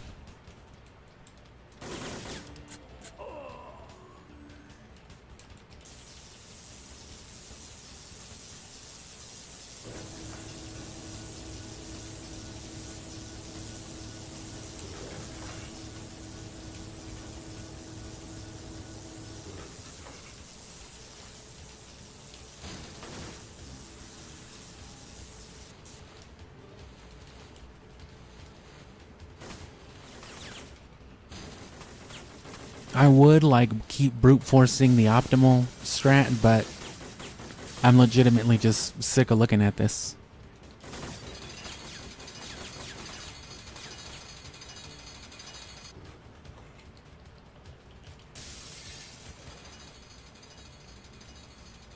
Nah, I'm gonna do it.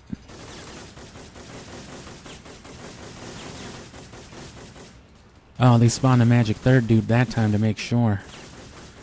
Holy shit. Oh, I need to try the pause trick there too.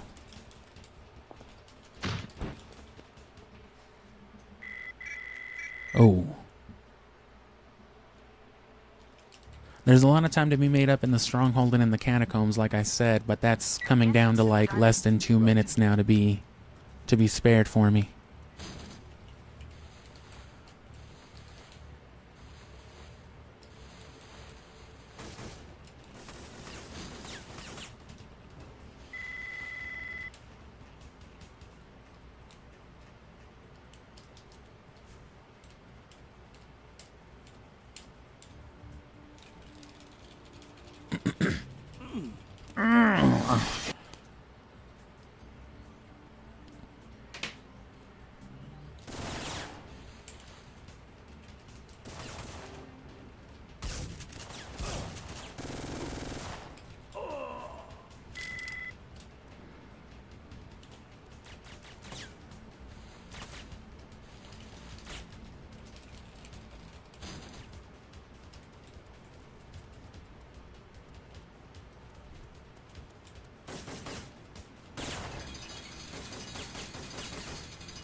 Oh, what the fuck?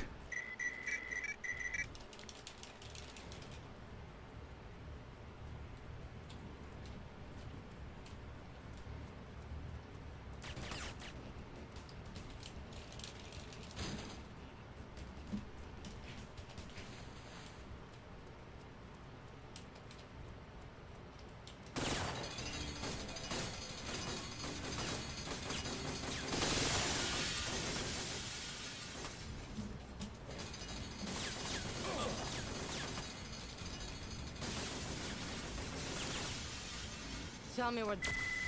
There goes Fagin. Is Mara still alive? Yes. Now to get some answers. Hurry. More security is on its way. And yeah, since I couldn't do it the way I wanted to the first time, Fagin didn't stay glitching out right there. He ran away the way he's supposed to. That saves like another half a second, microsecond, because you don't have to reach all the way down to Mara. Oh, I didn't trigger the black screen. Whoops. Jumped the gun.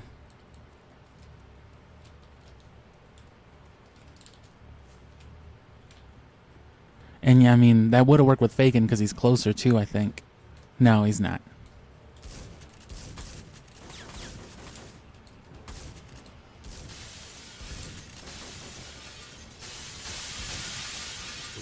Gabe, we needed Mara alive.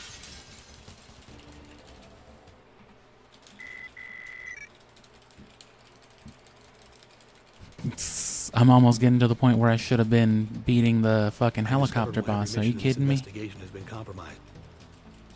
Fuck it. Check.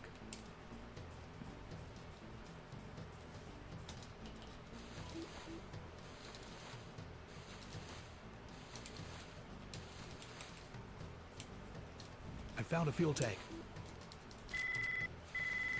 I've planted the first explosive.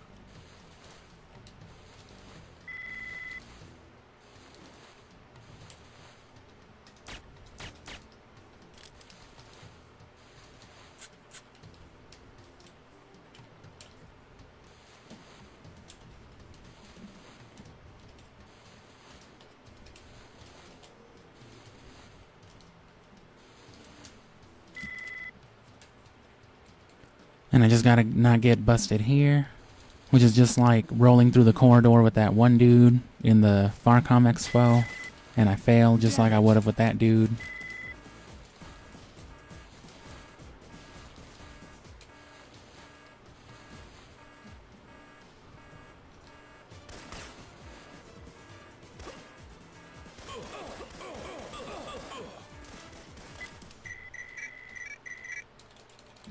Gotta do it the other way.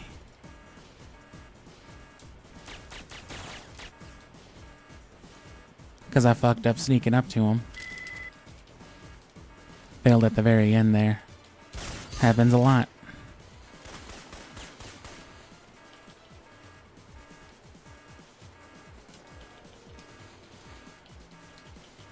Grenade glitch.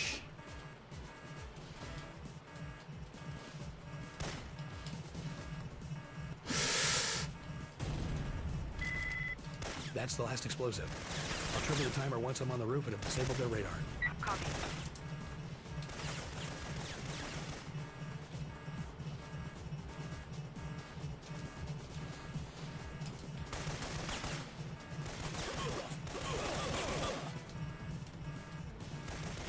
I found the power and motion sensors. I'm heading over to the bunkers now. Ah, what a fucking ass. Everything about this is horrible. I've lost everything. The most I can do is pray for like a close... You know what I mean? I could just hope to barely beat it by like literally a few seconds, and that's if I don't fuck up at all anymore. I'm gonna finish the run otherwise, either way. Like I said, I just don't want to do this anymore. What the fuck? He didn't even shoot. He shot and then I went flying after he missed the first one. You could hear it. It was like... And then nothing, and then I died.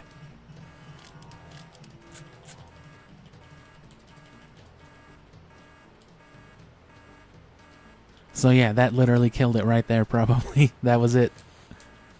There's your hope of catching up or beating it.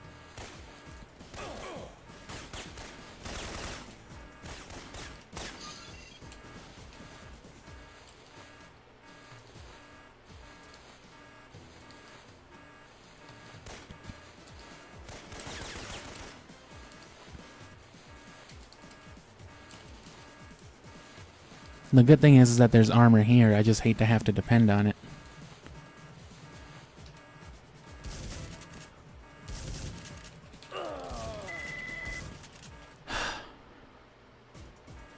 It's like the worst possible outcome for this stage. I've never...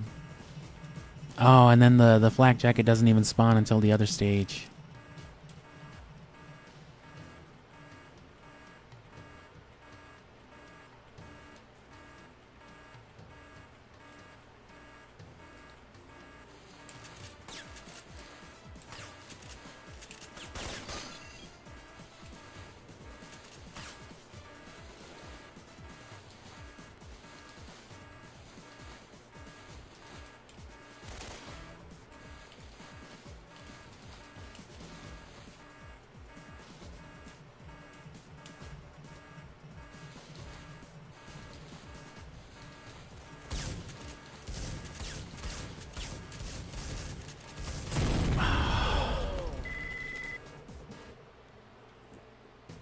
At this point, it's just finishing the run.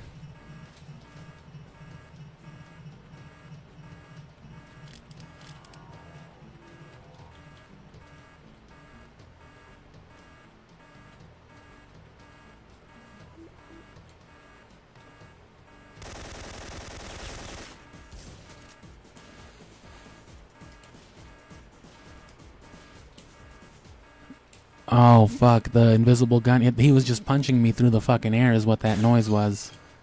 That's why he didn't drop a combat shotgun, because... Dude's just a fucking anime hero.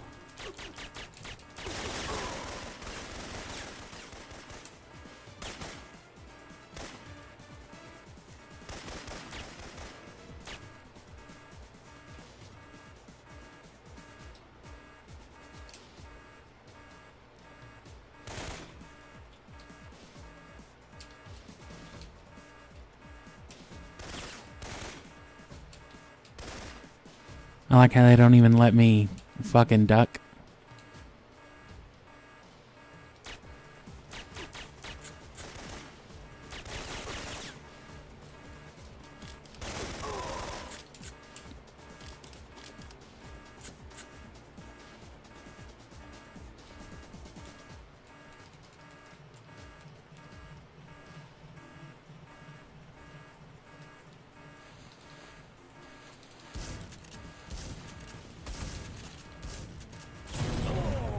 They really gotta wait till the fucking very end to shoot you, too. Like, literally one more step and the stage is done. And they're just really just fucking it all up for me.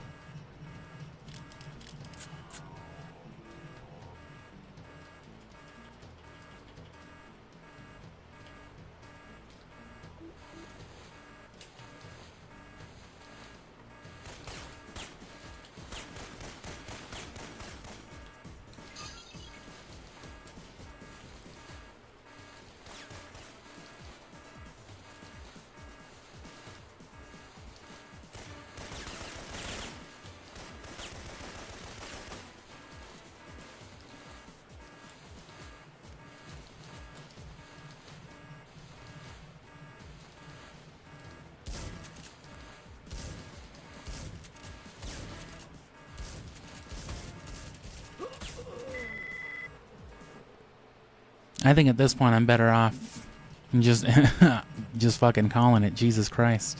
It's 34 minutes. I'm the whole ass stronghold stage behind. That's it. This is over. It's beyond over.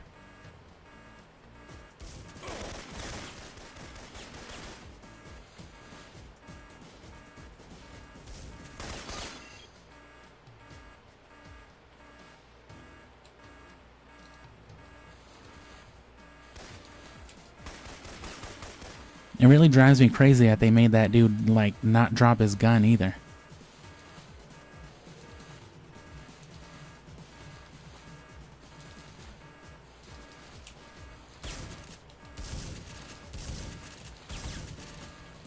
Oh.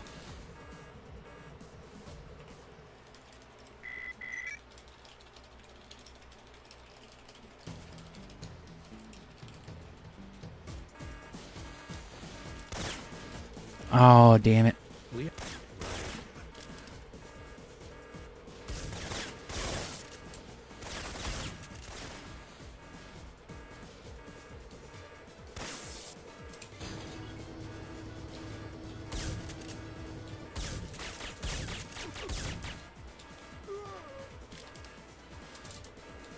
And if what you saw just there wasn't bullshit enough, right, that dude eating about got 9 first flying shots. goat. The NPCs that the helicopter drops, I swear to God, have like spaghetti hitboxes. Because you just can't shoot them.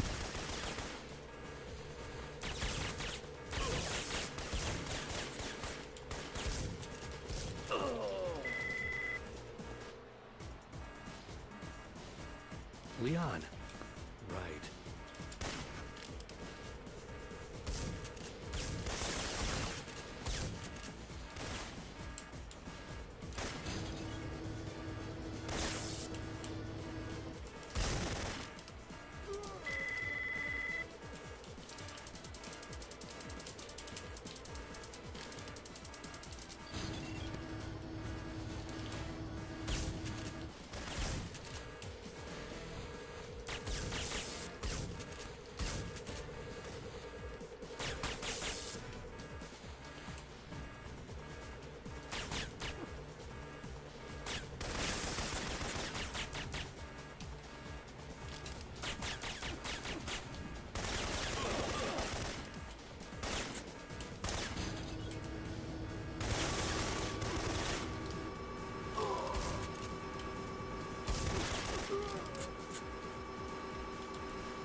Gabe, check your fire.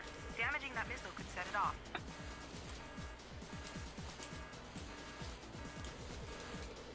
Well, this has been definitely a failure of a run, but in my defense, I'm picking this up after like 5 months of playing fucking RPGs. So, forgive me. And we're going right back to it with Pokemon afterward. Because who the fuck wants to see more of this? Clearly the handful of us, apparently, but I've got the last code. every time, Find a way up to the just radar can't tower on the fucking roof. stay Get ready shooting. to lift off. I'm ready.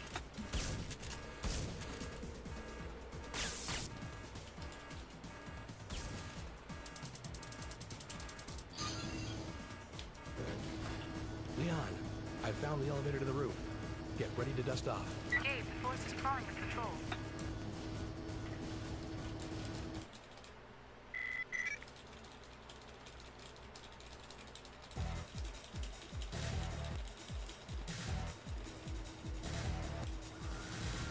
Should have been doing this 11 minutes ago. Leon, I'm... Check.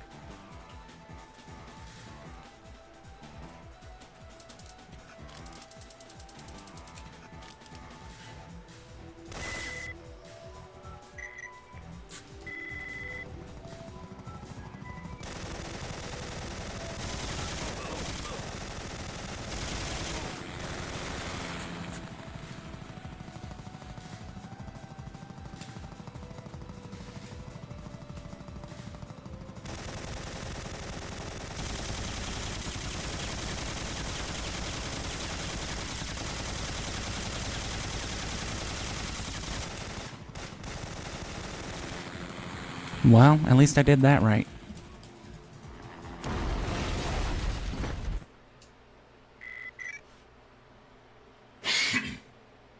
Things like that would have helped out a lot from the beginning.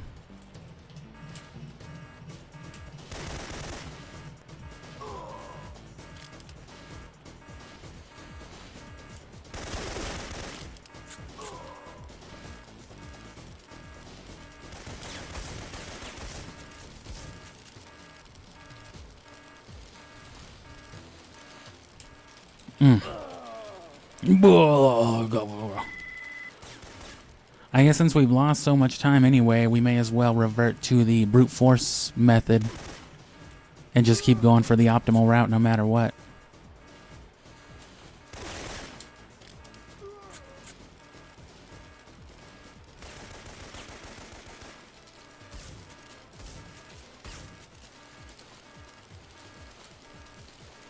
There we go.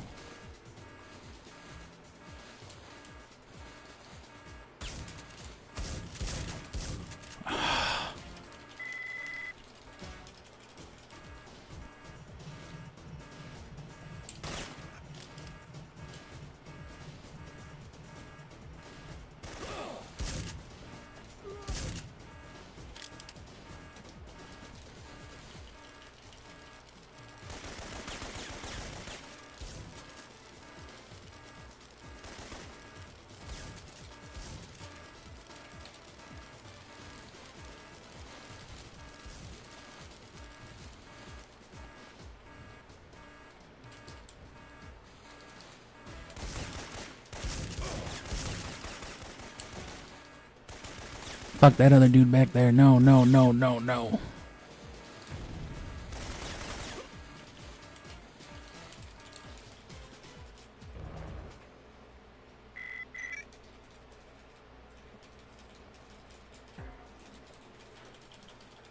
And yeah, there's a childhood game for me. Absolutely. Syphonfilter. And I started speedrunning it, you know, last January. Just as an event thing to do.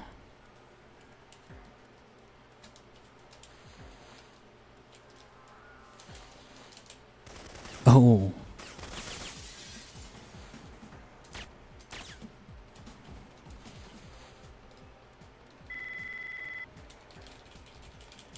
I found the first group of papers. Right.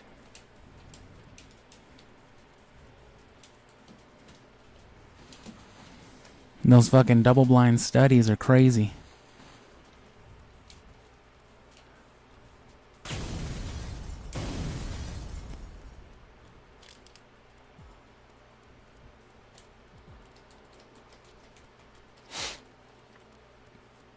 But yeah, I never even thought about looking at a speedrun for this game until around the time I started doing the channel, and I was like, damn, that's fucked up. And if you go back and watch the very first, like, series abridged, you know, not this January, but last year's January, by the end of the playthrough, you can see me implementing, like, the ledge skip and all that stuff. You know, incorporating what very, very little I could do into just general gameplay. But since then I've run the whole game a few times.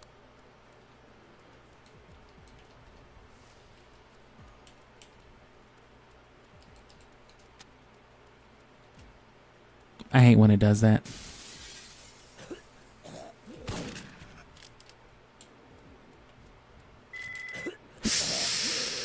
Okay, well, I got the card key first at least.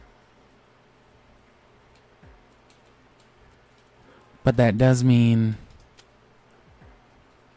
yeah, use that again, because I need the glitch activated.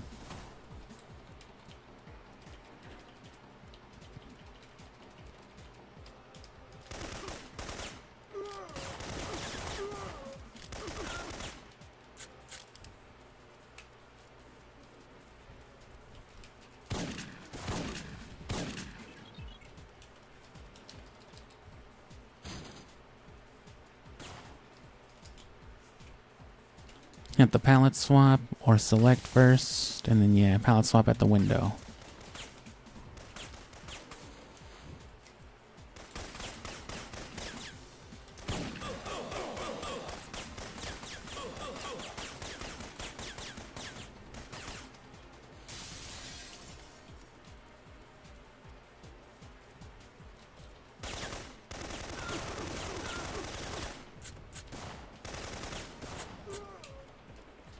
Motherfucker just had to aim at the dude outside away from him.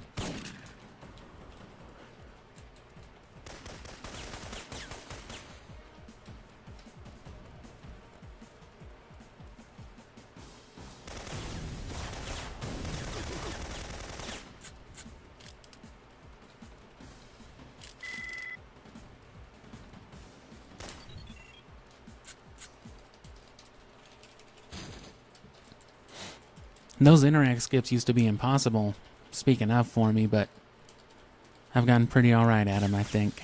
Pretty darn good.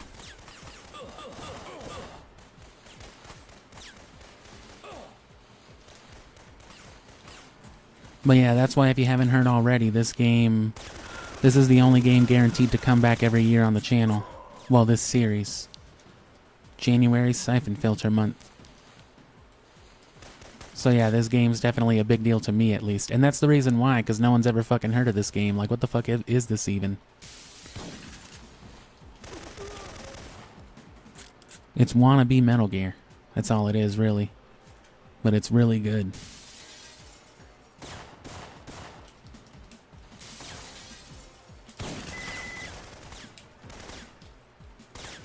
Don't kill me. I know it's your job, but don't do it.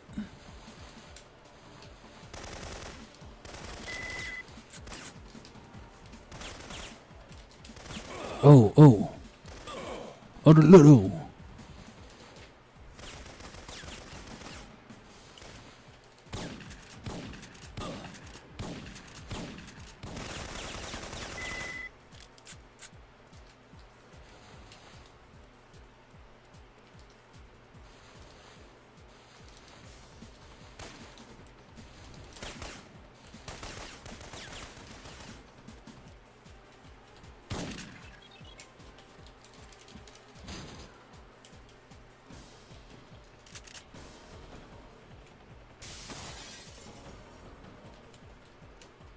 Damn.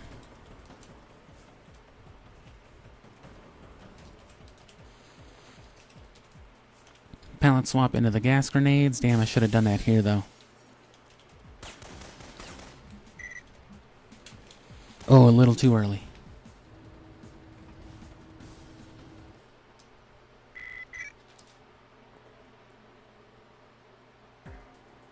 Just to hit the same old rolly trick.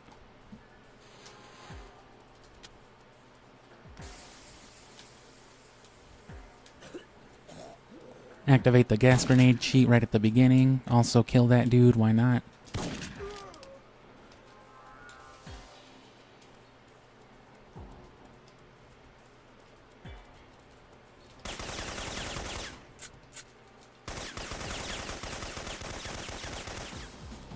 Make sure you see the white lab coat or the blue blip on the radar.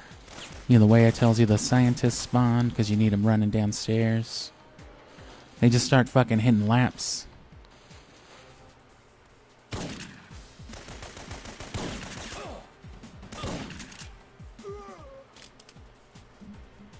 Fucking piece of shit.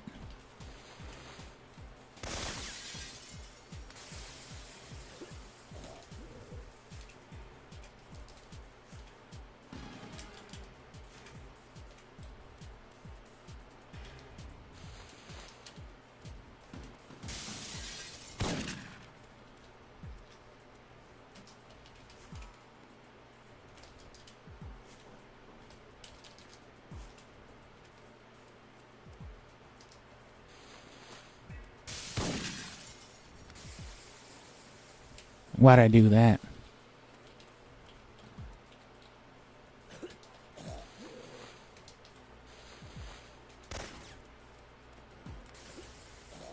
Well, that works out anyway, I suppose.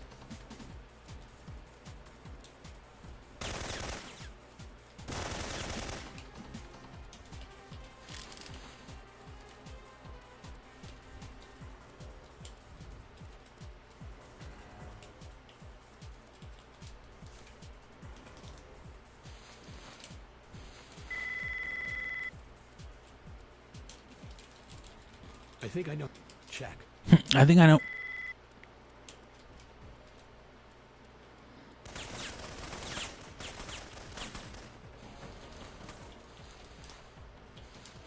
It's not impossible for me to finish the run in the next 20-something minutes, but you know, that's beyond like my expected you know, play level right now. I can't feasibly, while it is possible to do it, it's not completely possible that I can do it. Because at this point, optimally, you'd only be about some 15 to 17 minutes away. What the fuck? Why aren't you running?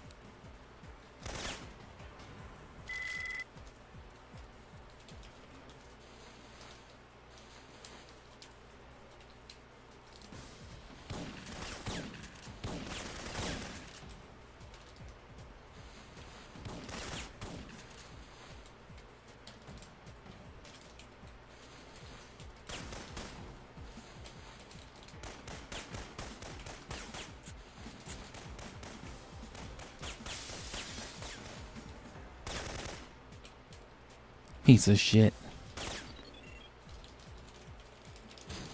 Can't stand these doctors. These fucking scientists.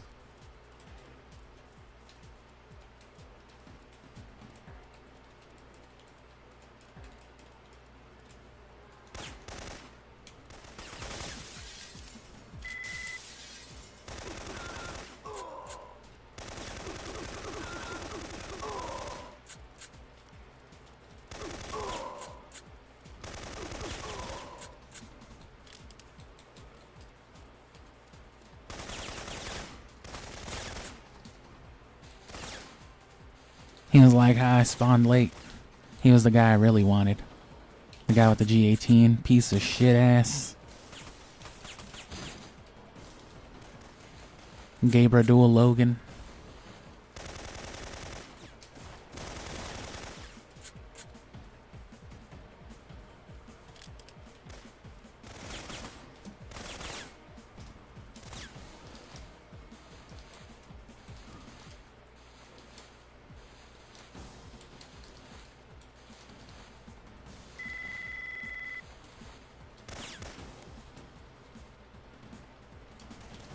Fuck.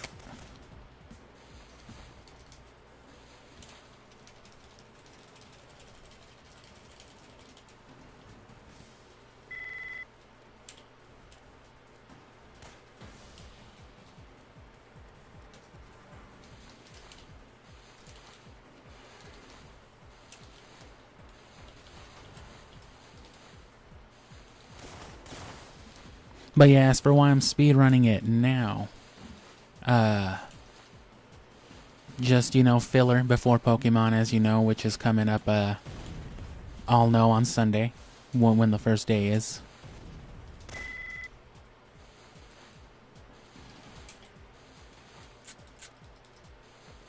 But yeah, you know, it's just filler stuff, but I did it all through January, which is of course when I set that personal best time, which if you want to watch that video is up on there. If you go to the channel, go to the video tabs, it's like within the first dozen videos. It's a recent upload since I've been doing mostly live streams.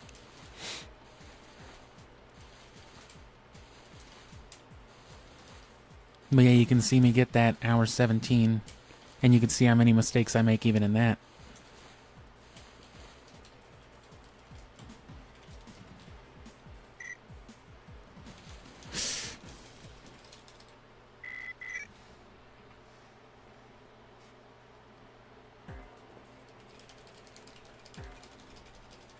Security has been breached. Roma has ordered the... All of Romer's on... Check.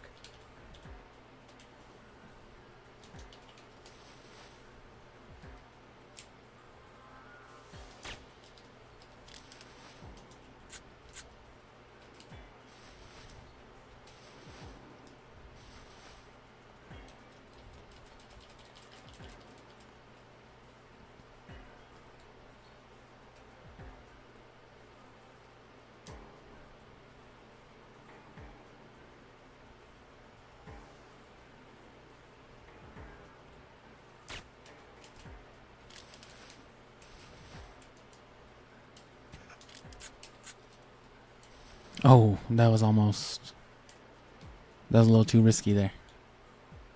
I saw me fuck that up. I saw the step that I took right before. So if I was closer, he would have heard that. It's a good thing he didn't. Fucking Fagin with a toupee and a face mask.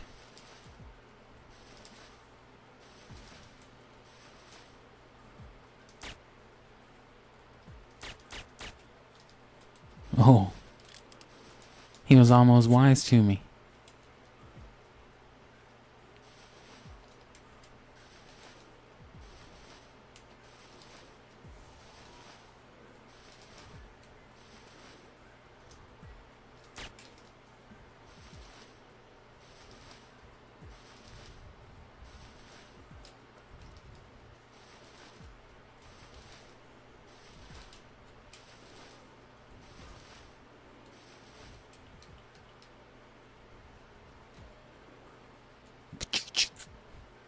He didn't hear shit.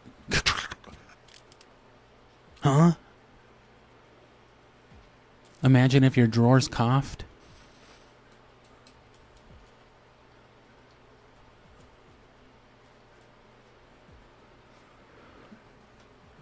Alright, worst part of the run. Please. Please. Follow me.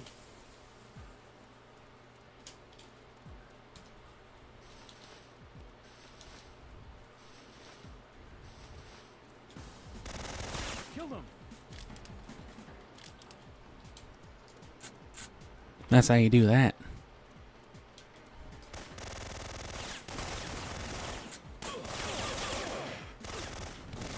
Ah, this is not how you do this. Pieces of fucking shit.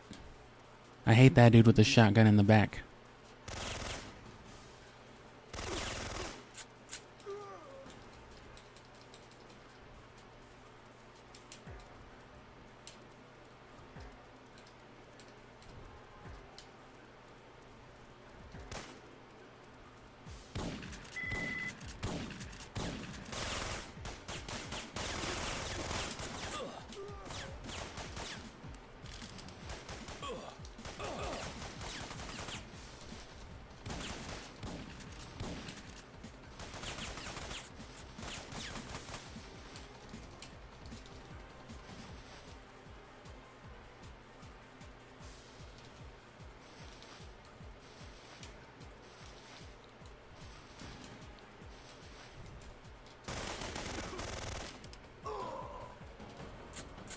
Well, not the worst.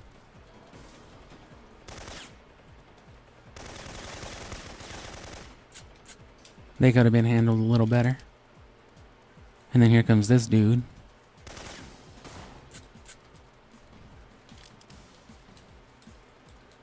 And then this guy here.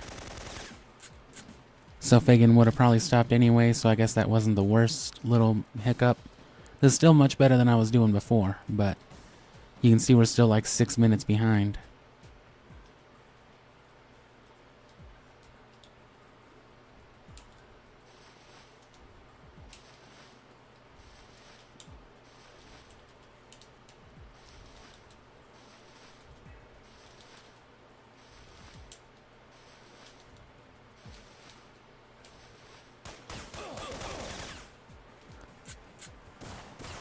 Yeah, bro, just fucking chill there and give that dude head, I guess. Fucking whatever, Fagin. I thought you were trying to get out of here, but...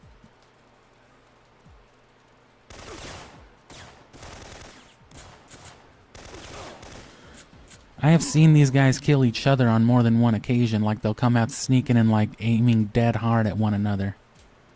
Right? Like, not like, oh, they fucking get in each other's way type of shit. Like the other day that I was doing this. That's her cell. You're on your own now. One dude was just straight up sneaking, prowling hard behind another one and just shot him to death. Get out of here. Check your fire.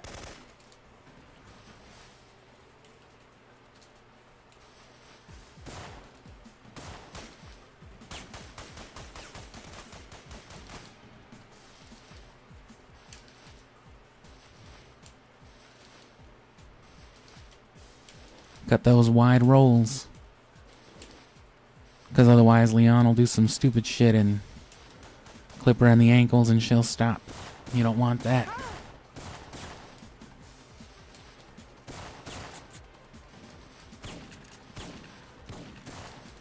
Oh.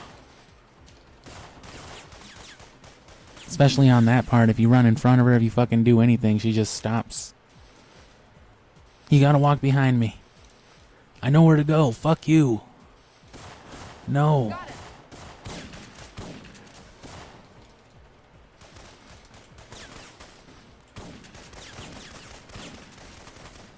It's not a bad idea to hit a little lickety split the way she does right there, because it resets the damage meters. Hug the wall. Rotation.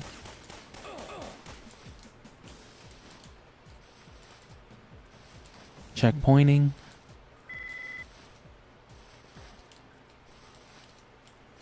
Fucking fake out because she's stupid. Fucking get Henry in between you.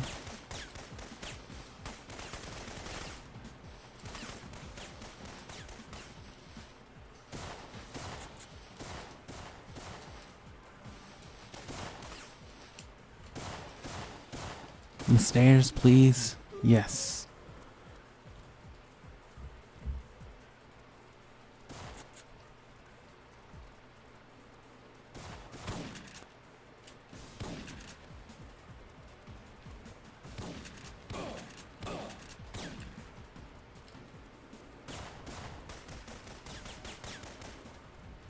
There's someone up ahead. Damn it! Please. Leon's fucking dead. I don't think that made a difference there.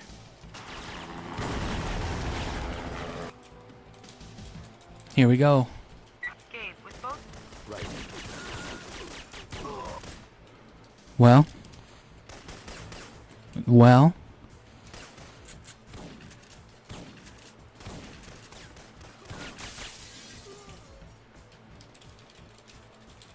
Erickson, move. Who are you? What do you want? Who the fuck are you? Forgot to reload.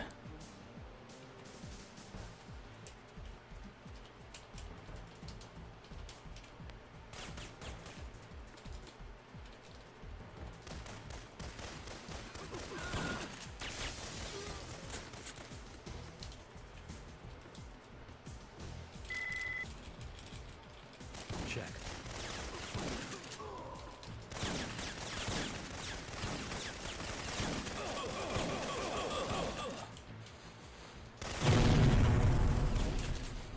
That was horrible.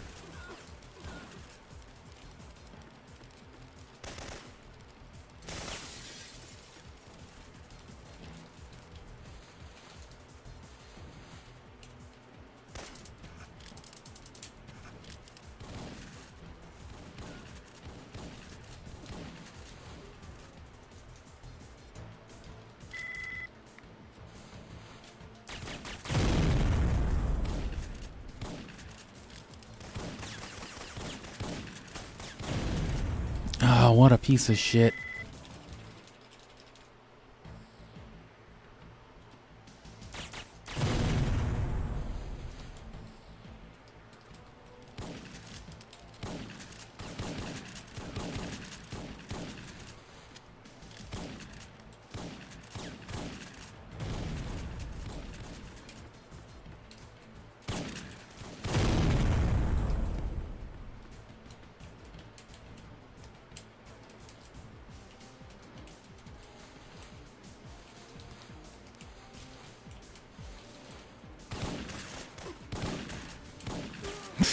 Oh, I wasn't sure.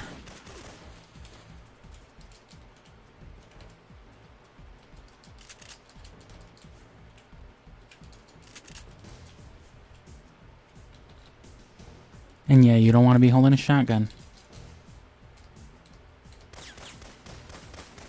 And that was just unlucky. They're gonna kill me because these other dudes aren't spawning the way they're supposed to. So gotta love this game.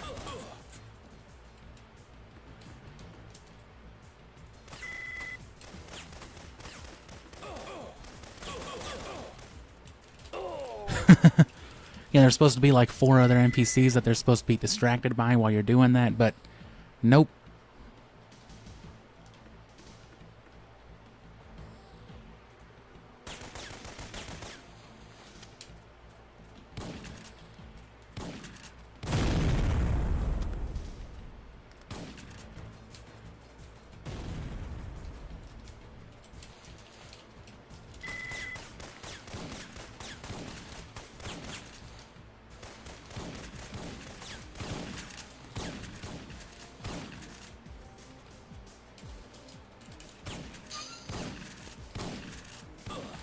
Hmm.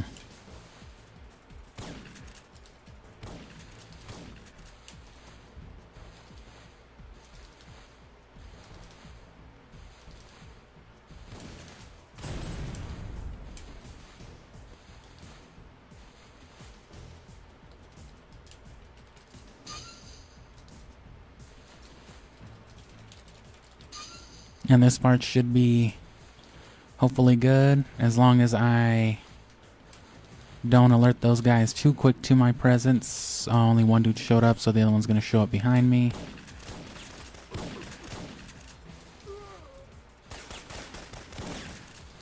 That was okay.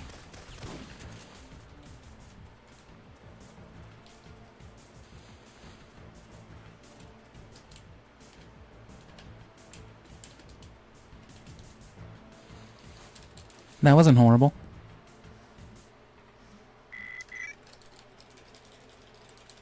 All things considered. How close can I get with all those fuck-ups to my personal best, though? Leon, I found shipping manifests for parts. Leon, check.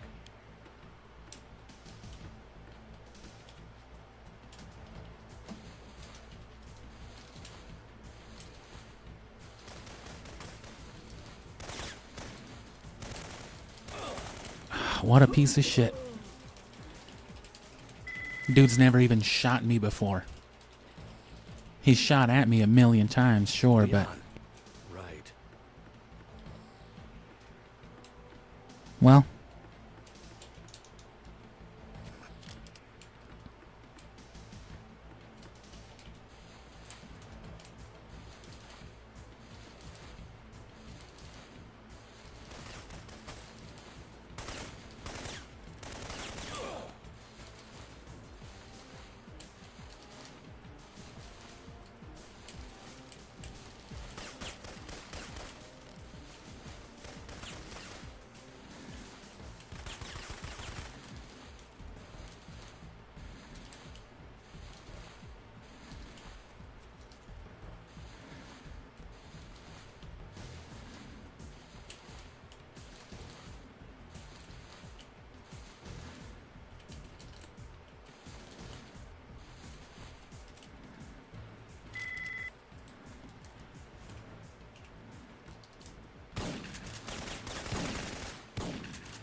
Well, that worked.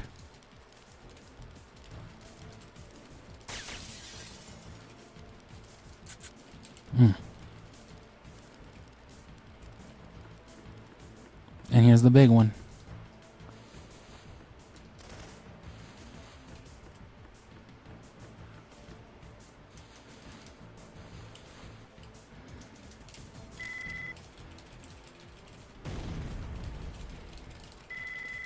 Fuck it.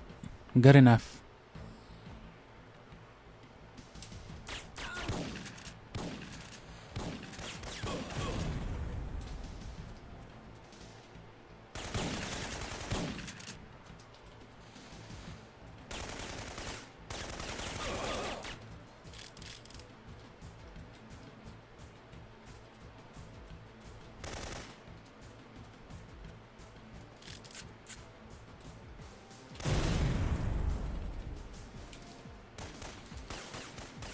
I mean, that would have killed me, but sure.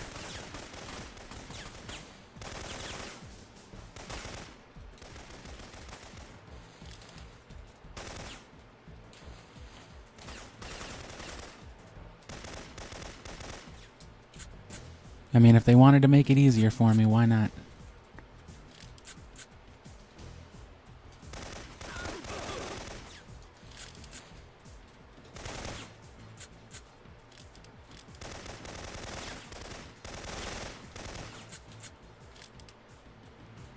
And then wait for your shoulder to kind of clip the edge of these doors here. And these are where the fire skips are.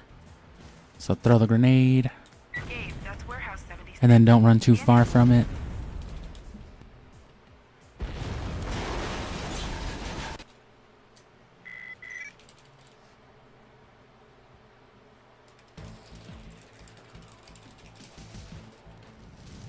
Leon, ask me. Right.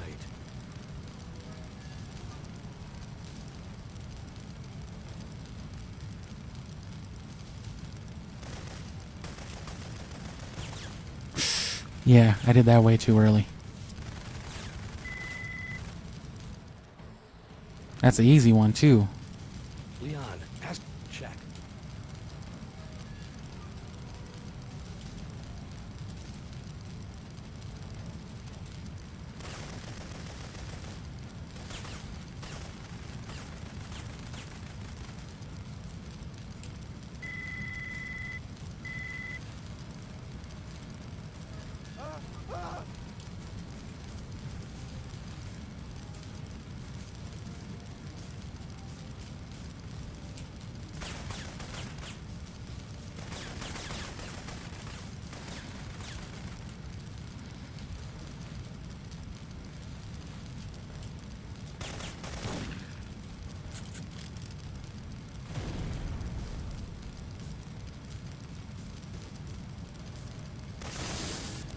That second one, you know, getting into this area used to really throw me off, but I think I got it now.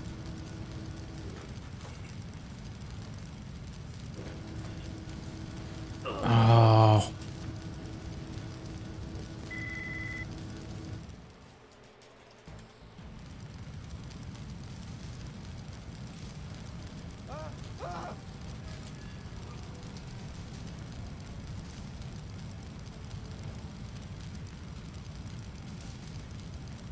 Damn it.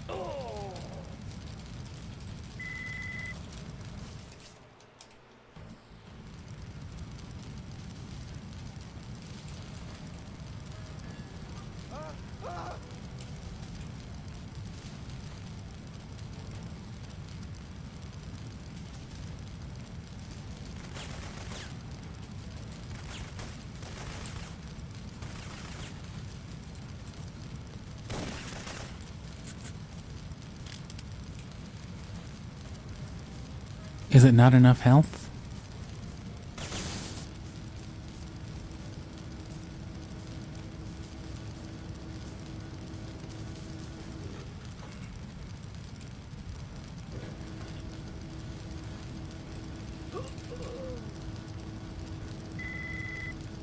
Okay, I can remedy this.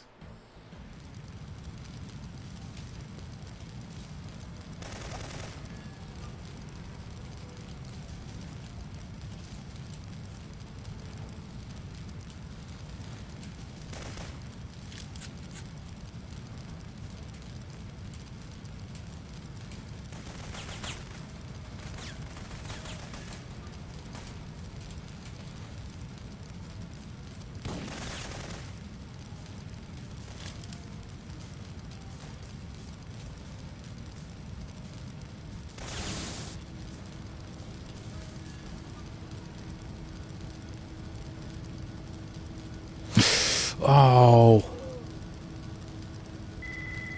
But yeah, you can see the problem with that second run right there, or with that second skip. In that if you just don't have the health for that last one, you know, and it's going to cost you for all of them.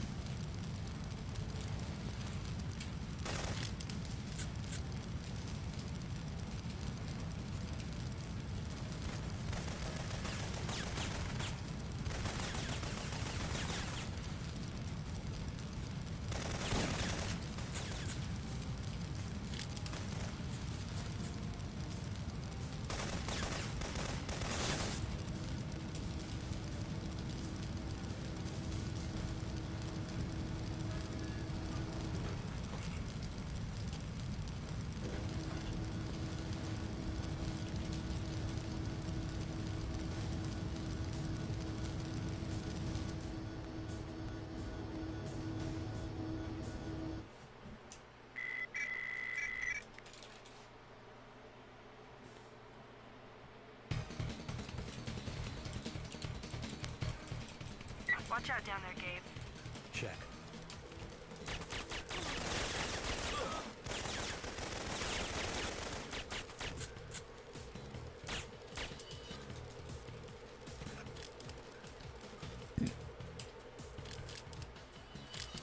Oh well. That was a horrible way to do that, but...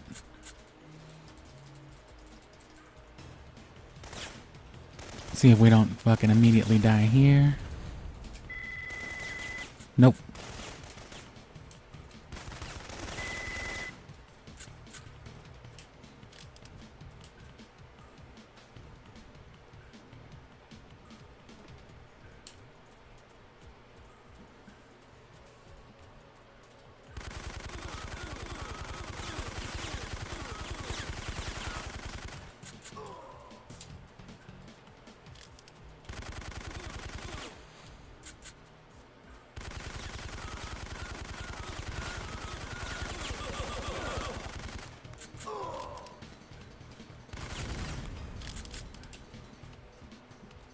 Fine enough.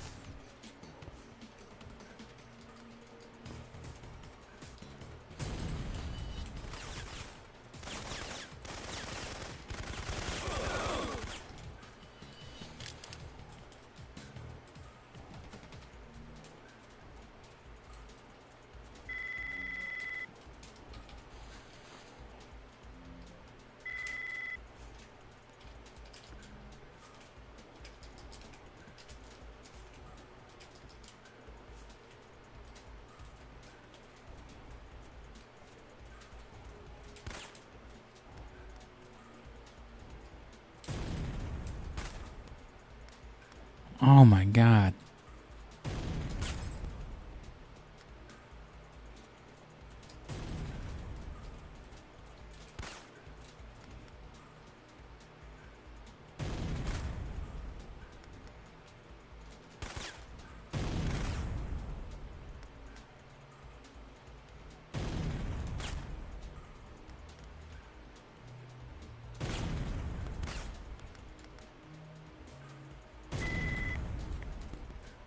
What a piece of shit.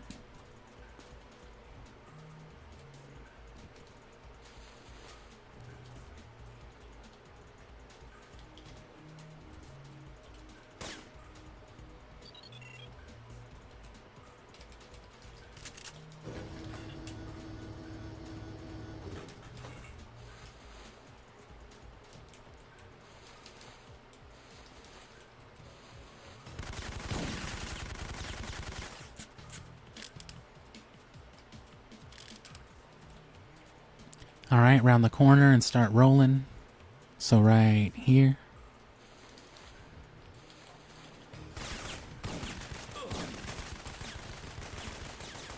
Still did some damage. Wow.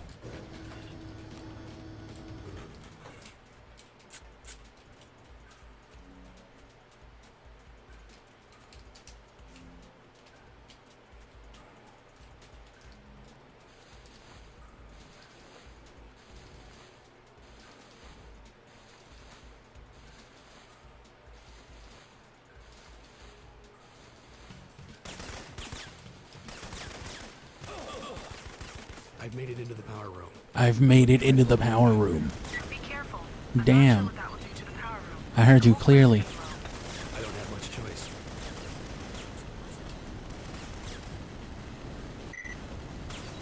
Oh.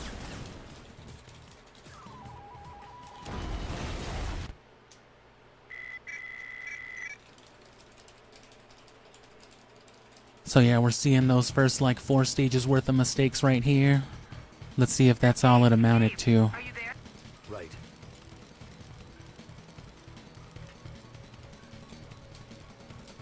Ah, piece of shit.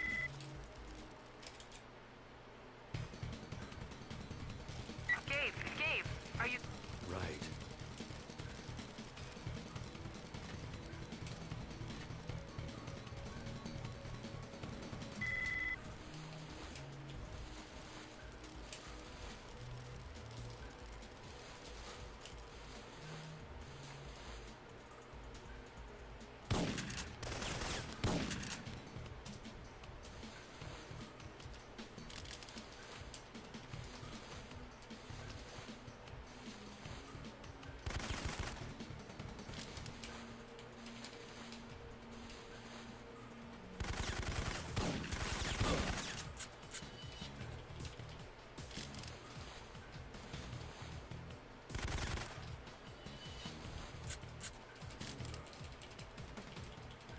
So I probably should have just shot both of those dudes on the run.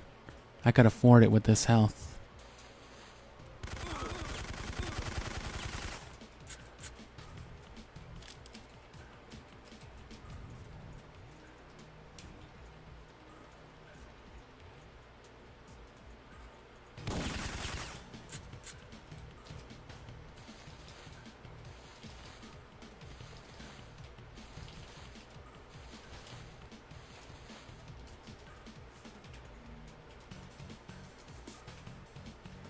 Don't you shoot me.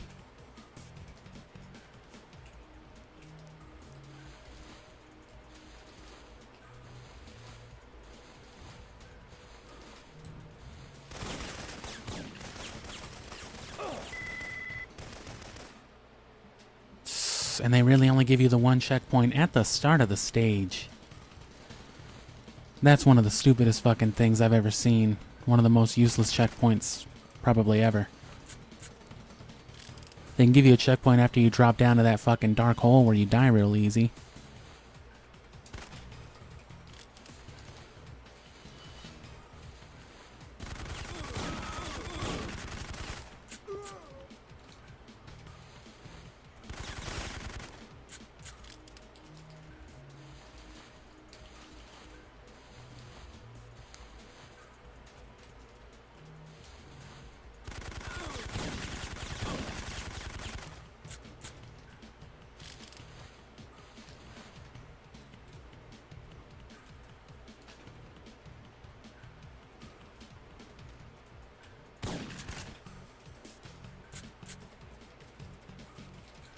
Crispy ass headshots though, if nothing else. Normally you wouldn't want to depend on that, but it's a time save I'm going for, as opposed to getting a certain gun. That takes like a good 12 seconds to go out of your way to get.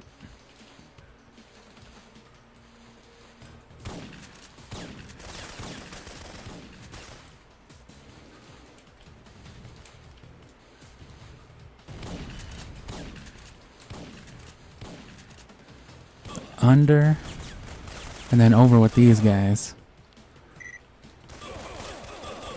Don't kill me. Fucking pieces of shit.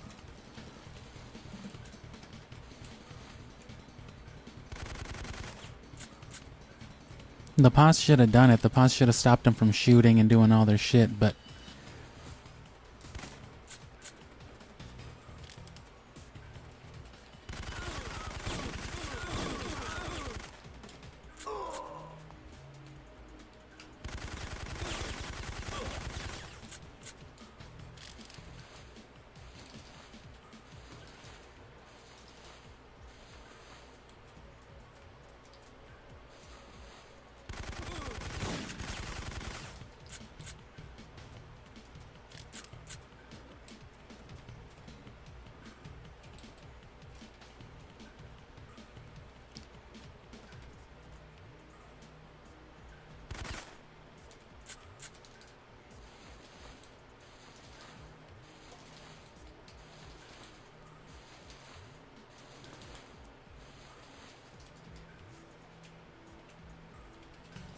yeah, another 90-minute run just about. That seems to be the average.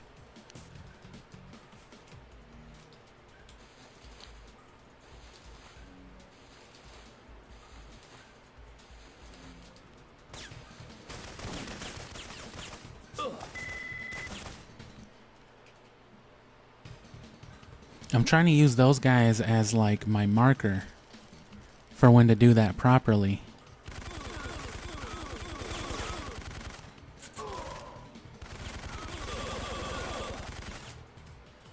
Let's see what the fuck that guy's got to do with anything.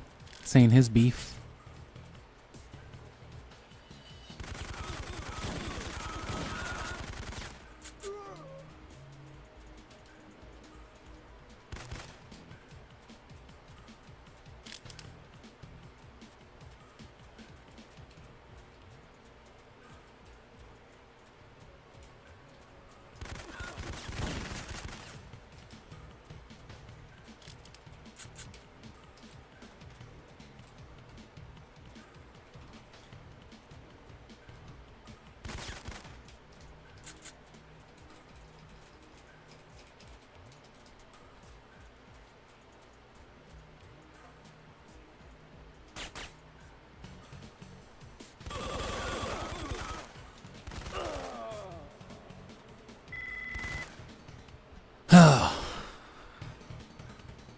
And see, that was fucked up because I didn't have the pallet swap. It is critical.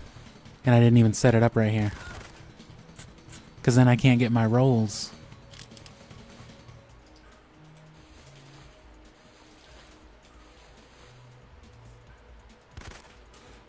Mind you, nothing about being pallet swapped affects your rolls, but... You know, holding a one-handed or two-handed does, and I want to hold a biz too, but, you know, I want to be two-handed, so... Hence the pallet swap. But yeah, if you're as tired of looking at this shit as I am, Pokemon's coming next week to provide hopefully better content.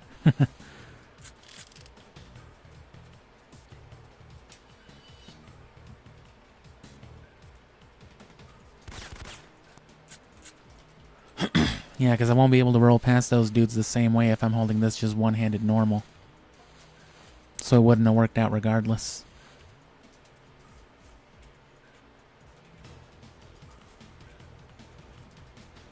That's why I also don't want him to shoot. He's shot at me like once, which forces these dudes to start running and I can't use them as a good marker anymore.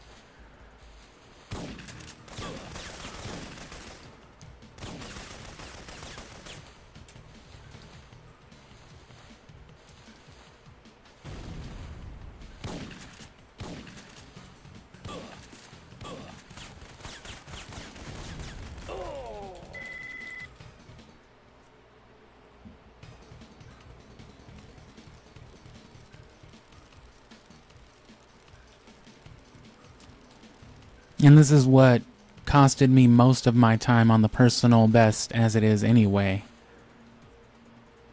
So that's why I really can't afford the early mistakes, because this has already been such a big problem area.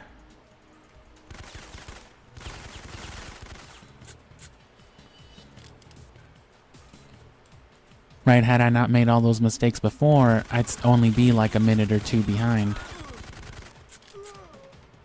Not what you'd want to be, but, you know. Such a major difference. And this part just fucking sucks. This is like one of the single worst checkpoints in the entire game and the entire run. Sends you all the way back here every time.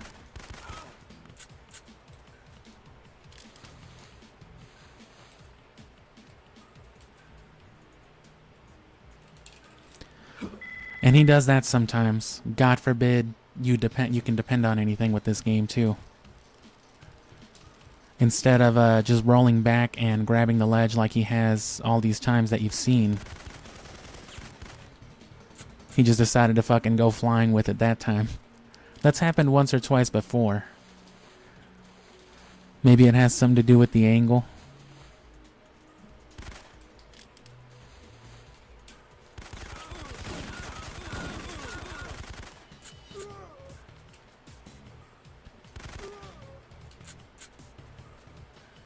And this is normally what you want the gun that shoots through flak jackets for, and especially though that mob at the end that I'm dying around at.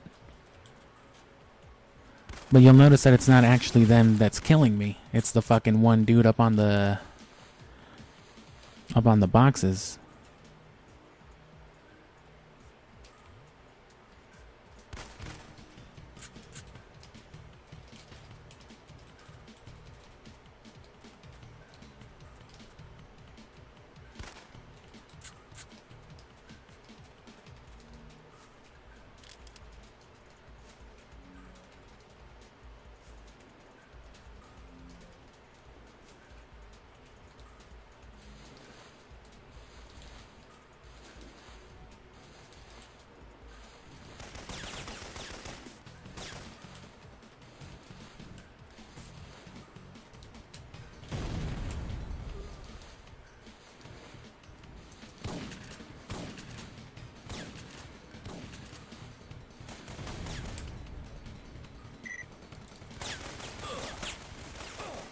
Damn it, I did the boss too early. Leon, I found the elevator down to the silo. It still got me through the stage, but...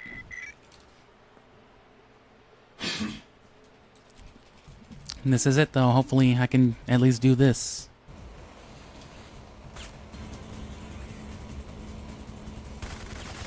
Gabe, check your fire. Damaging that missile could set it off.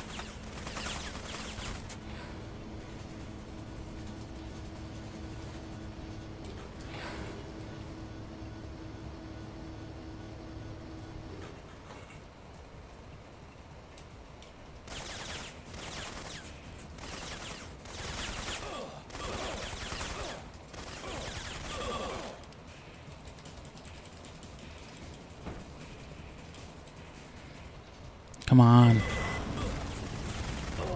And it never gets it on the first one. I tried it a million times, and he never spawns fast enough to roll in there.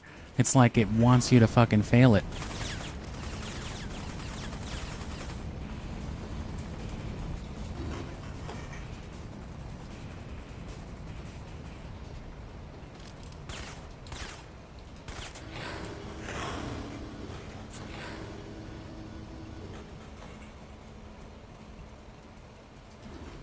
Gabe, I'm intercepting French calls from NATO command. They're tracking the missile's launch. All European commands are being ordered to DEFCON 3. If you don't get to the detonator on level 2 in time, we're looking at World War III.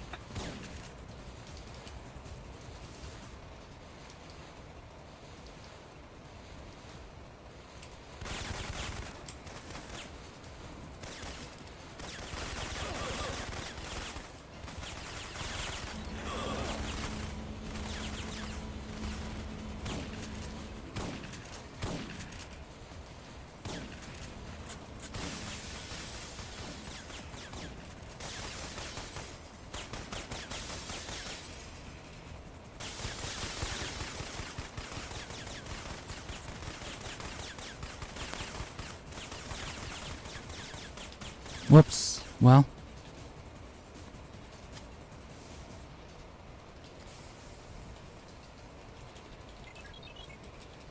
Leon, I made it. I'm triggering the missile's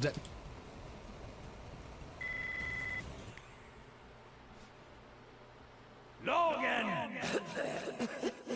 Logan! So yeah, whole ass like 17 minutes behind. Which isn't unusual. This is about the usual time that I get. What now? First, we get the lab guy started on this disc and your vaccine. No, I mean... Almost every all other of it. complete run that I What's did happening? was like Parkinson's involvement with an hour Reagan, 29, an hour 30 their something, plans, including the the ones that I did virus. the other day. What's it all mean? I don't know. With Markinson dead, I don't know if we'll ever At the know. absolute best, I was able to get like 4 minutes slower, but that's enough of this though. Did a couple runs the other day, did the run today, but like I said, this was just filler basically in between Twilight Princess and the next series, which is Pokemon, so I'm gonna rest tomorrow, catch up on all my editing because the last story needs to be done by the time Pokemon starts. The Zelda abridgments that went with the stream are gonna be pushed all the way to when Skyward Sword gets streamed as kind of hype for that. So it might be a few months before you see those series displayed like that. But the reason why is because Pokemon's going to take over everything, and we're going to be dropping everything like immediately with Pokemon instead of waiting weeks or months in between. Right? The streams are going to come out, and then within the next few weeks, the abridgments, and then within the next few weeks, all the topics, the guides, everything. And then we'll go back to normal. We'll ease out of it with Scooby-Doo, like I said, and then we'll see where to go from there. And as for the speedrun, it's not impossible or even unlikely that we'll come back to it like this at some point in the future, in the next few months. But again, it won't be a point of... It won't be the center of streams or content at all until January comes around again, and then I'm going to be trying really, really hard. I'm going to be doing the daily attempts at not only beating my personal best, but that sub 70 time, and then going for those top 3 times. The thing is too, I mean, you saw me like just implementing the same thing over and over and over again, even if I failed. Had I just gone for safeties this whole time, I can shave off a lot of time. I can probably break into the top 5 pretty easily with safeties, but as I was mentioning earlier on, I really don't want to get used to that. And it's kind of pointless because I'm not really aiming for those times anyway. If I can get those times while doing this the way that I'm doing it, which is effectively me trying to compete with the top 3 times. Well done, my dear. Well done. And who the fuck knows who that guy is? I think he's one of the main dudes of Syphonfilter 2, which I'll talk about all that eventually. If you want to know about these confusing ass characters, you can watch the abridgments for that. But yeah, no more speedrun, no more Syphonfilter for the foreseeable future. If you aren't subscribed already and you want to keep up with the Pokemon stuff, you should. And either way, on Sunday is when I'll know the first day of streaming. It could be as early as like Tuesday, maybe even Monday, but that's doubtful. But at some point, Wednesday-ish, middle of the week at the latest, is when we should be dropping the first installment of Ruby. It'll be Ruby first, and then Sapphire. So it'll be... And if you know about Pokemon, you know that those are basically the same game, Ruby, Sapphire, Emerald, and then Fire, Red, Leaf, Green. So we're going to do most of our audio capture and stuff like that on the first go-round with Ruby. And then on Sapphire, we're really not going to worry about it. We're just going to try to power through most of it. We're going to skip most of the dialogue that would have already been covered in Ruby as well. But there's a lot of notable stuff with like Team Aqua, Team Magma, and then everything that has a highlighted point of being distinct, like the legendaries and whatnot, we'll touch on it all. But as for the post-game, since that's all one collective thing, that will come like later. Post-game stuff won't start until like another 6 weeks from now, probably. So if you're interested in the competitive angle of it, seeing how to get that all done,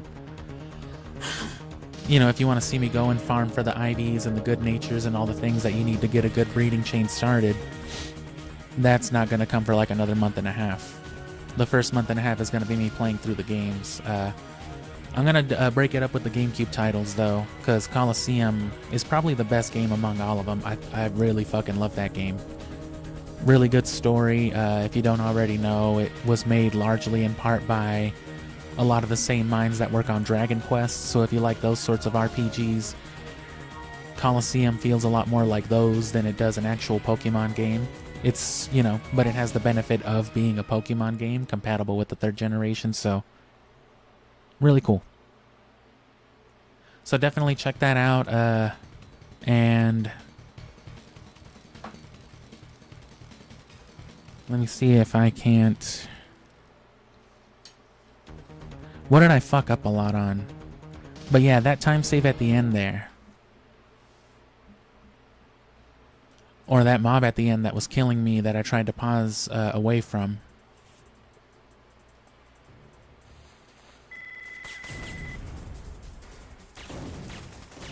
Oh my god, Gabe. You killed a CBDC agent.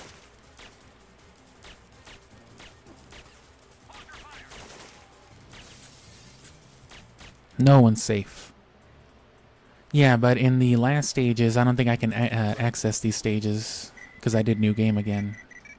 No, I can because I beat it.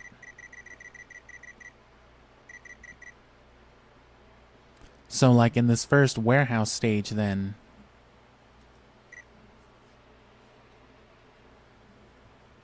you can detour and get a certain gun down a hallway before you're going up to that switch where you shimmy across the railing.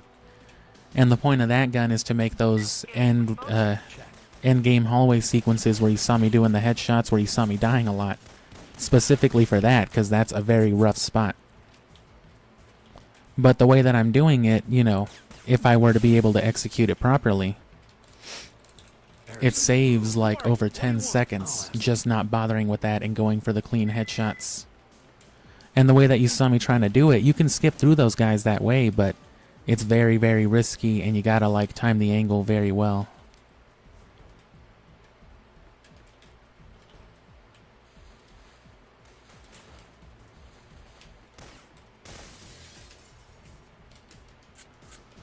And I straight like flew out of the window earlier when I was practicing with this.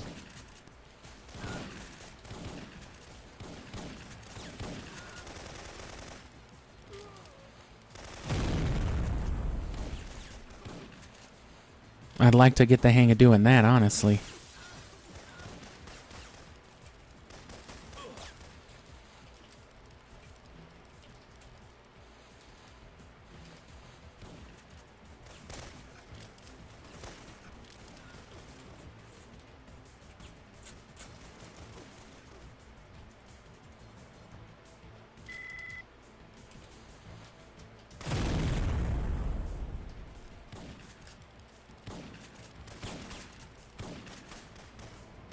Damn.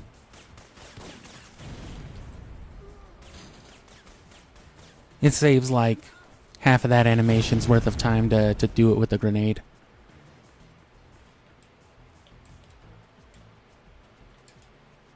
But yeah, here then, where I would normally just blast through past these guys, what you would do as a safety then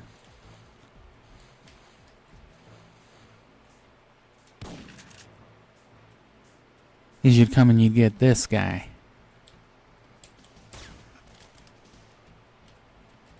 And you'd basically want to save it for the end, because this guy shoots through everybody's flak jackets.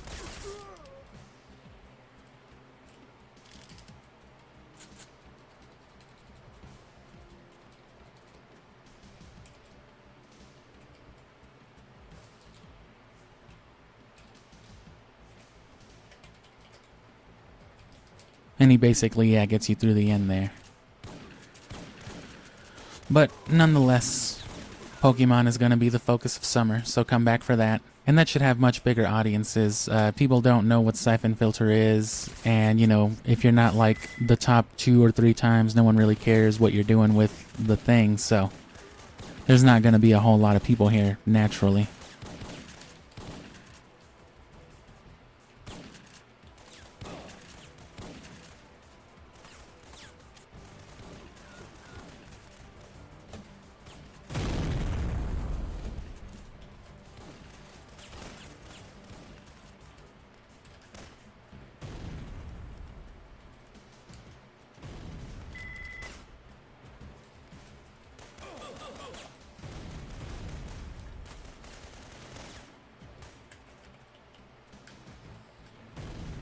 Oh.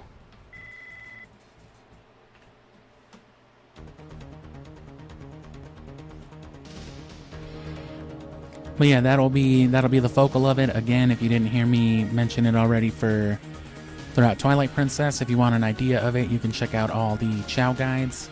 If you click on the channel, that first tab at the top shows all like the scripted videos I've done, which for like over 600 videos, nearing 700 videos on the channel, over half of them being shorts, you know, there's less than 10 videos that I've done any kind of actual like performed commentary or narration on, right? And the early ones, you know, it shows. I did one for Syphonfilter's soundtrack way back last January. I did a review for Hit and Run. But that Sonic one, that's ultimately what I'm building up for with Pokemon. But my plan is to make, as opposed to a 26-minute video, or 28, whatever that was, I want to go more for like 50, 52, closer to the whole hour. I think it'll look better. More people will be likely to click on it if it's just under an hour, as opposed to the whole hour or just over, right? You know, mental, grocery store psychology type of shit, you know what I mean? Maybe you don't, maybe that's just nonsense to you.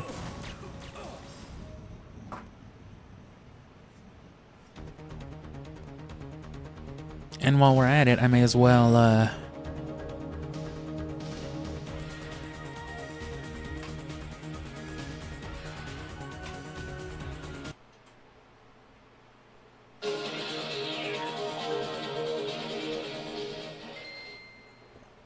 sorry about my loud-ass siphon filter on my computer there.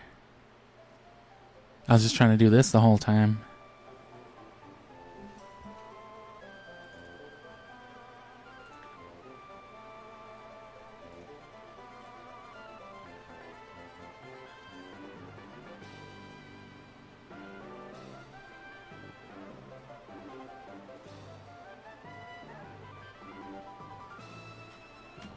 There we go, let's fix that. So yeah, this is what's coming. So just another week or so.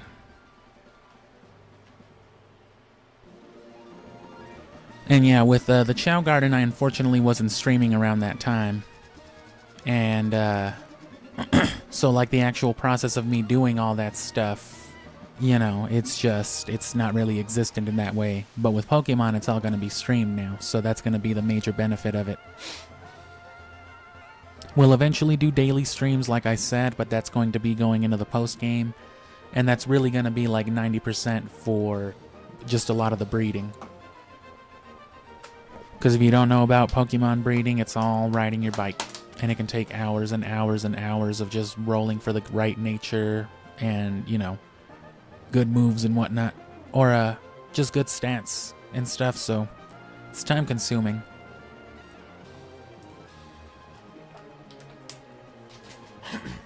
But yeah, the whole point of that Chow video, then the process takes you from starting effectively with just like your clean garden and the handful of chow they give you,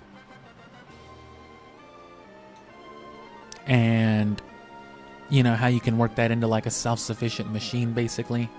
Not only get a singular guy up to S rank, but to just how to have a, you know, the conditions set up for you to keep doing it over and over and over again as much as you want. It's going to be the same thing for here. From the beginning, we're going to be playing with the end goal in mind of having all 7 games interconnect and share resources. And by resources, I don't just mean like the Pokemon themselves or held items. I mean like move tutors and EV hotspots, even, you know, grinding locations, because the GameCube games work a lot faster. You know, obviously the GameCube performs a lot better than the Game Boy Advance does, so those battles happen a lot quicker. And there's also just better spots for high-level grinding, so. And again, all of that is going to be with the goal in mind of showing you how to keep doing that. Not only like breeding a singular, like, competitive Charizard or something, for example, but how to use that Charizard then to keep breeding, you know, those same successful stats, natures, and even like rare moves, because moves can be inherited through breeding and stuff like that as well. It's not just about like getting competitive meta stats and stuff. It's about not having to replay the whole ass game for an Earthquake TM just because you want your Gyarados to be able to fuck some shit up. That being said, Gyarados would need a TM for it because it can't you can't breed a Magikarp with Earthquake. That would be incredible. But so that was like a horrible singular example, but nonetheless. And same thing with the Chow Garden. We did that over multiple games too. Sonic Adventure 1, 2, and then the Tiny Chow Garden. The specific game for the Tiny Chow Garden doesn't matter, but it's best used on an actual cartridge. That way you can save, but that's about enough blurb though. It's about time for me to have dinner and whatnot. I'm enjoying this atmosphere though, and you know, I'm still sitting at my desk drinking water, so I'll keep rambling for a minute or two, but yeah, I mean, there's plenty to watch on the channel as it is, but the last story is what's being published right now, which the third part, the third abridgment, is up. Covers about up to the halfway point of the game.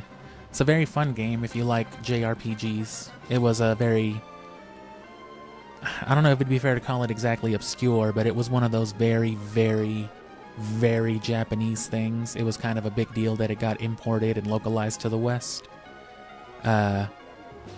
It and Pandora's Tower, and alongside all like the Xenoblade games and whatnot. So not really obscure, definitely popular, but you wouldn't have really known about it or given a fuck about it, especially in 2010, 2011 when it was out, unless you really, really gave a fuck about all the Japanese stuff. I wouldn't have known about it if I didn't have a friend who was super into that shit and effectively forced the special edition on me. Which, good thing, because I love that shit. I love that game, and I'm glad that I have the fancy-ass collector's edition for it on my shelf.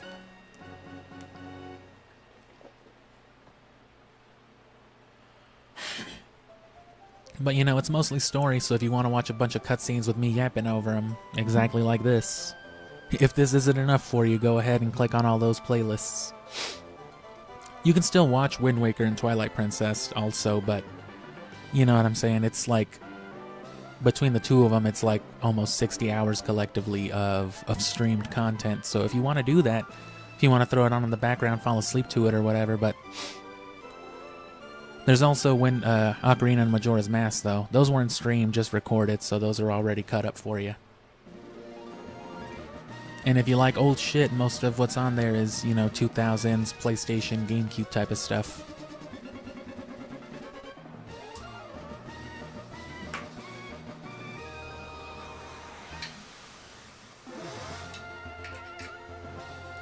That being said, if you're a return viewer to the streams, if you plan on watching the Pokemon stuff or coming back for our streams in general,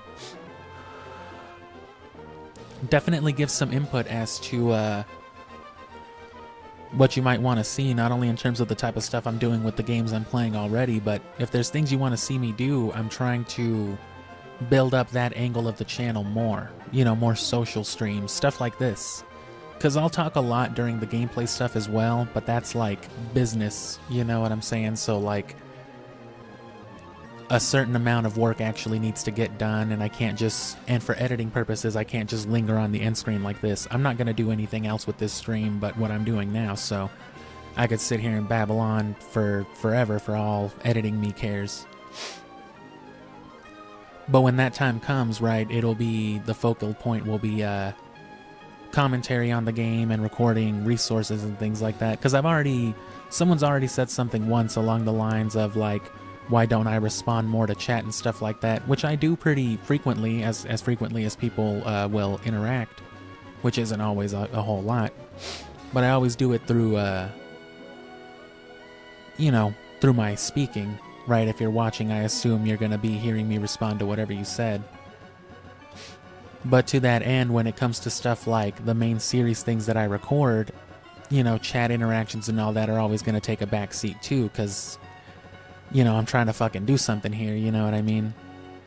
But that said, stuff like this is different. And obviously for a speedrun, I can't be sitting here looking at the chat constantly. I probably will whenever I'm breeding Pokemon eggs. Damn, I wish I had one of the Kanto games to throw in here. You know what? Let me throw in Colosseum and Gale of Darkness. I'm just going to demo games on my GameCube real quick while I'm yapping.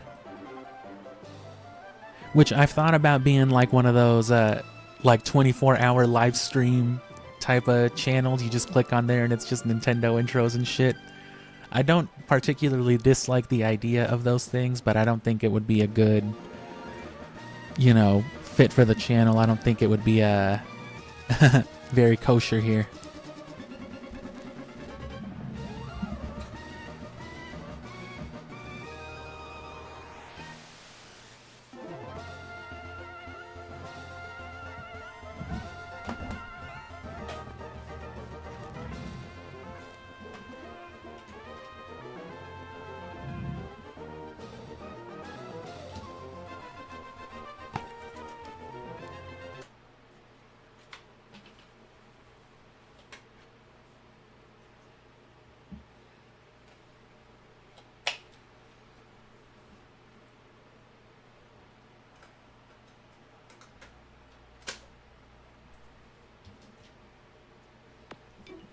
Mind you, when it comes time to actually play these games, I'm not going to go through the trouble of whipping out the discs and throwing them in the GameCube like I'm doing right now. I've already got them backed up to the Wii, so, you know, I don't want to fuck up the discs too much.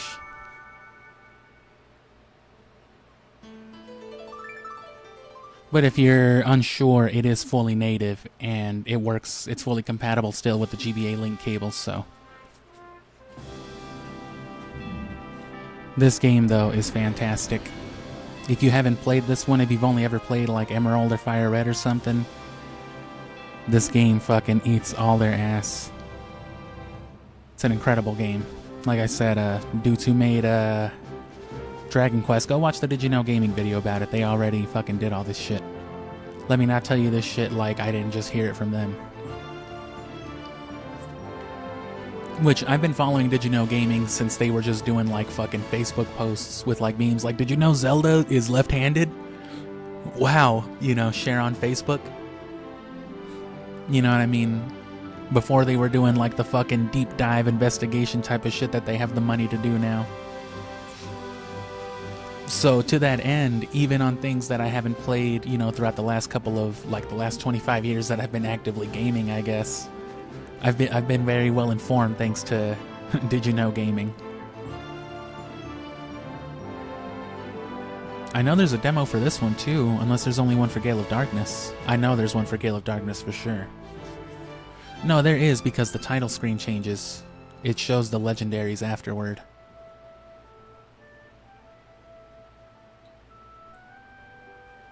I almost fucked around and played this game way back at the start of the channel.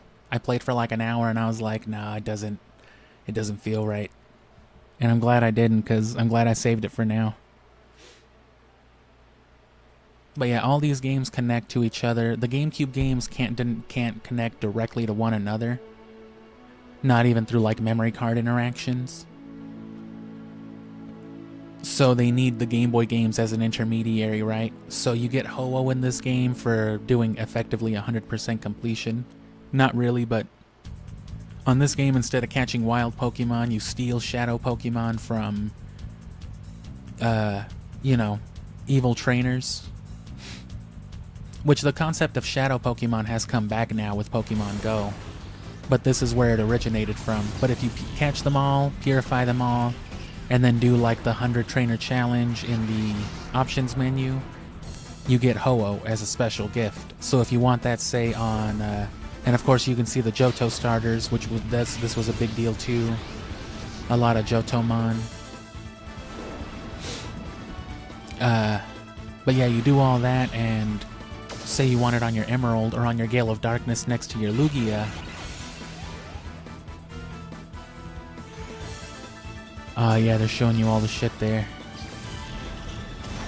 At this point especially, too, it wasn't possible to get the legendary dogs any other way but this. Fire Red and Leaf Green weren't out at the time that this game was released.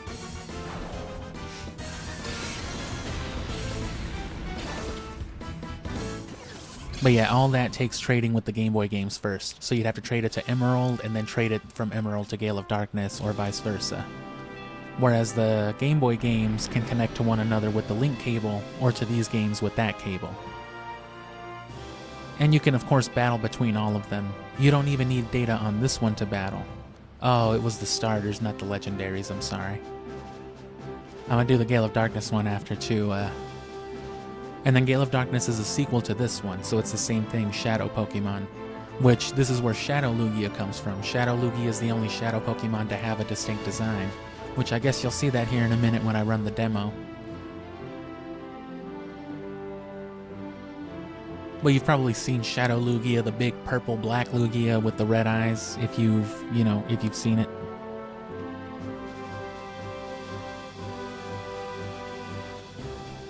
So the more tedious parts of this are going to be doing Sapphire and Leaf Green. And Emerald, because those are all going to be effective replays. So part of me kind of wants to do a challenge, but I might touch more on that during the actual event when I can get some input on it from people who actually are like looking to watch Pokemon and all that, assuming you lot are not also there. Which, to that end, going back to the event stuff, that's why I would like some input too, because this is all stuff that I've had planned for like a year at this point that I'm doing and that I'm going to put together in a certain way for a certain purpose. But I want to do more things where it's just like challenges or just events, mainly for the interaction. I want to be able to like have that angle as well. Because there's lots of people who enjoy the format of just like, hey man, just shut the fuck up and play the games, right? Like, I'm that kind of viewer specifically, so that's why I kind of do it the way that I do. But I'm also aware that a lot more people than me, the majority, likes a more active, kind of eventful stream. And I'm not opposed to it, I just, you know, it needs to be an actual event, you know? I need some kind of, like, real engagement for it. One thing I've wanted to do, too, is play Jackbox, which, if you don't know, it's just like a party game. You connect your phone to it, and it's like a live game show sort of thing, is the best way I could describe it. Like a live game show meets Mario Party. It's very fun, though. Very inclusive. They make a point of showing off Jirachi, by the way, because if you have the bonus pre-order disc, which I plan on buying eventually, even though it costs like $300, you can trade over Jirachi to your Game Boy games, so another rare thing. And if you have the Japanese versions, you can get Celebi, so yeesh. Alright, let's throw Gale of Darkness in here.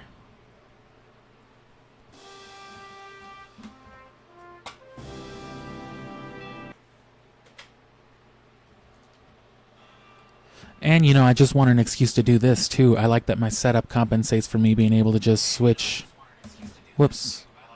I wanted to just be able to not only switch between games, but like consoles and whatnot.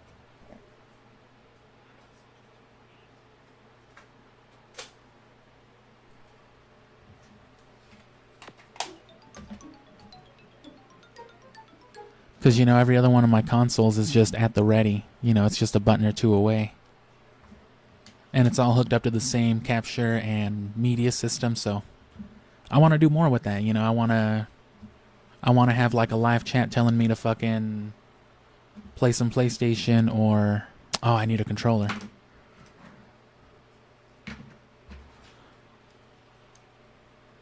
I got my Super Nintendo controller running through the Bluetooth adapter right now, the official Nintendo one, because that's what I'm going to use to play the GameCube, or I'm sorry, the Game Boy titles.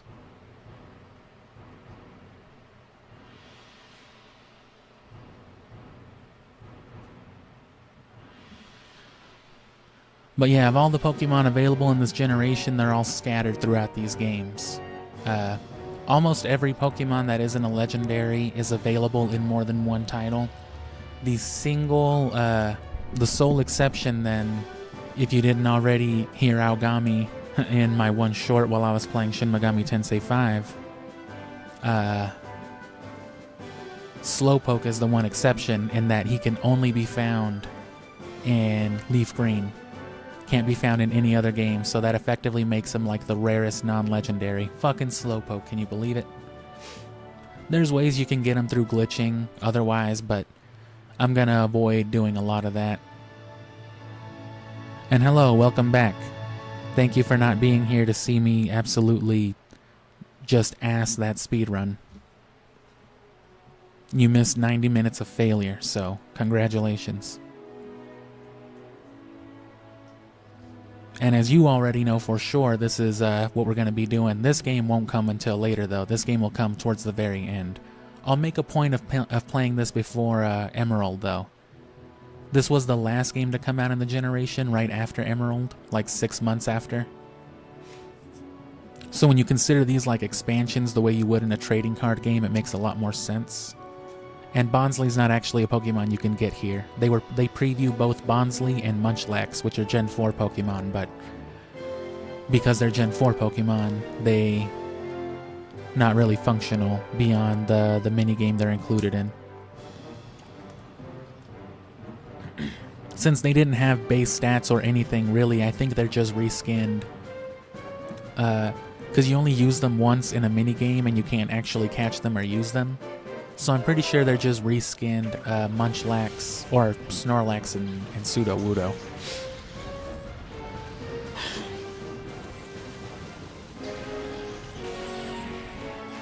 And see that guy they showed you battling right there, the old man with the Pikachu, they showed him using Volt Tackle, which is a move that a lot of people wouldn't have even known about, right? So all of this stuff hints at stuff for you too.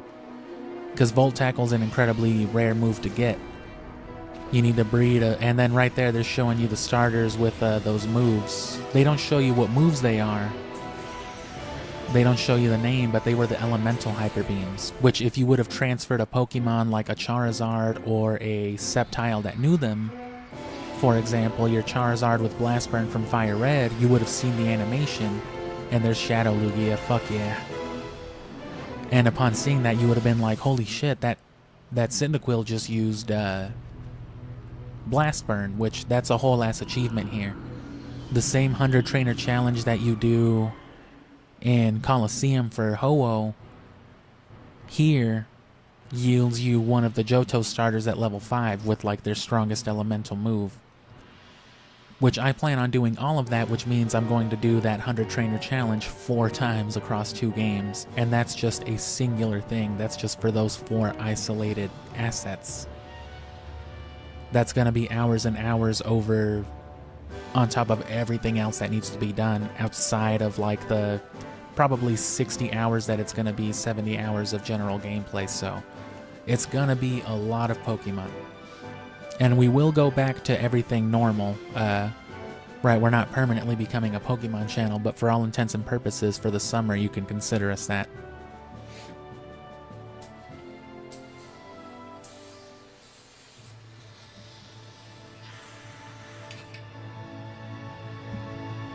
We'll run that one more time, and then I'll run the intro cutscene, because it's got like another cinematic.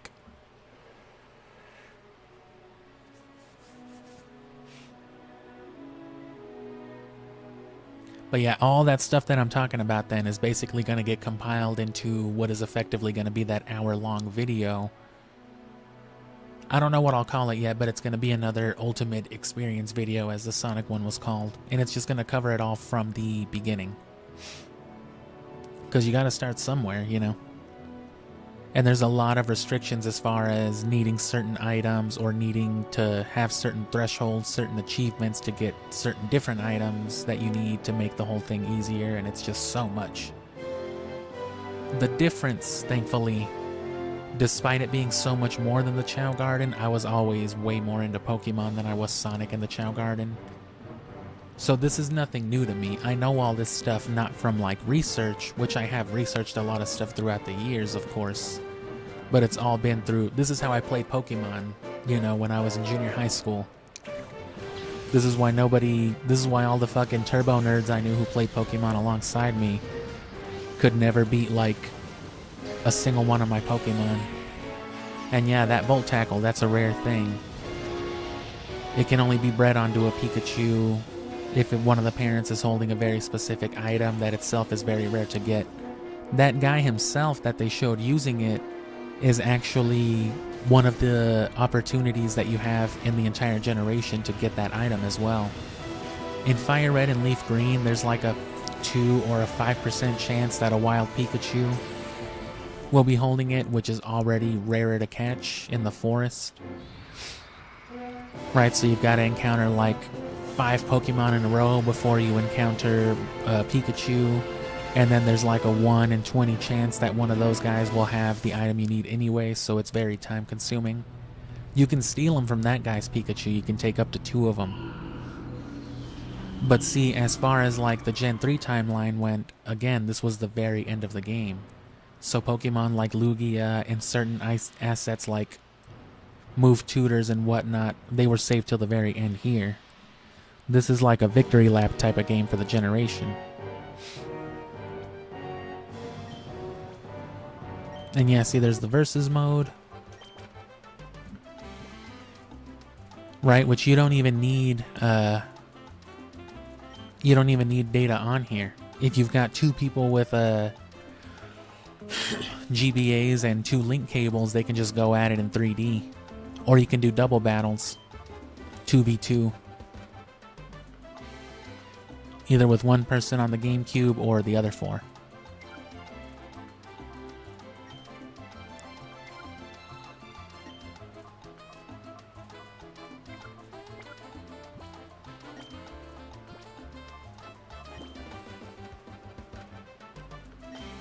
Let's not do Ultimate, let's just do Horde.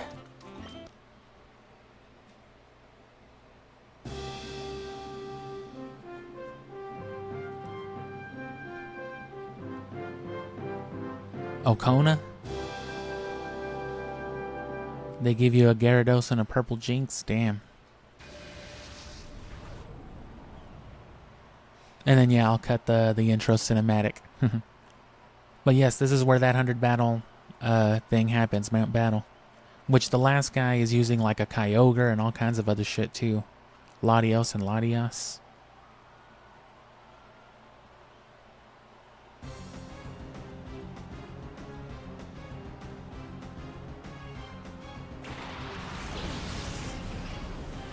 And these are the same fugly ass models they were using in Pokemon Stadium on the 64 for the most part, just glossed up, so you know, at least for the first 2 gens. Oh damn, I don't have a C-stick.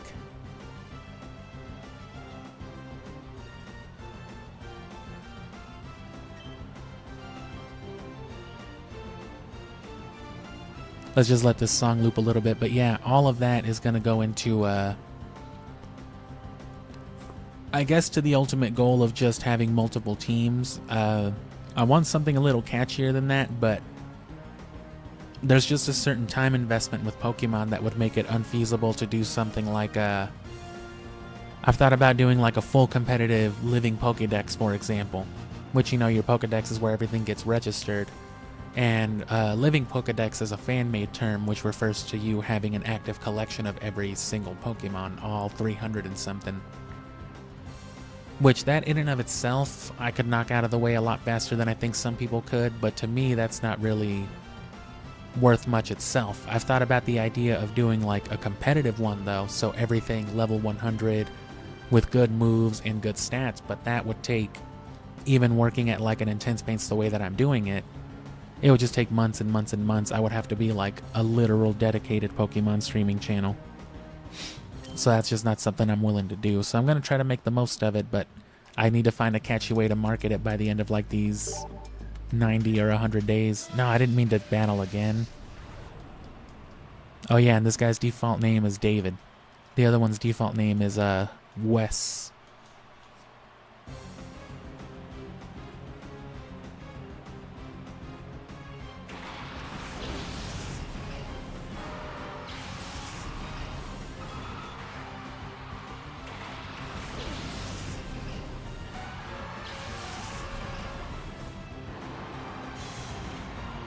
Let me at least leave a little disclaimer there for some people, because there's probably people still coming in and out like, what the fuck is this? This is not Syphonfilter. First I come in for some Twilight Princess, see some Syphonfilter, now it's Pokemon, what the fuck? Yeah man, I'm sorry. I'm cutting blurb.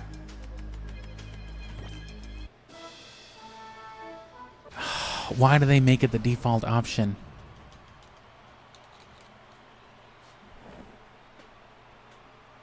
At this point, it's just faster to hit the reset button.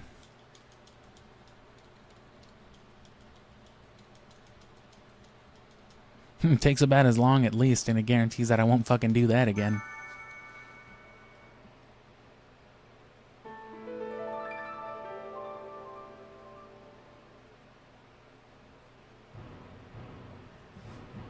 But see, that I mean, that's going to be part of the whole deal itself, too. I mean...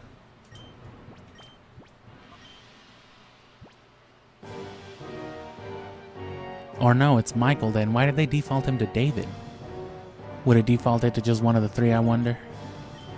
Is Michael okay? He doesn't look it, but let's start the game anyway.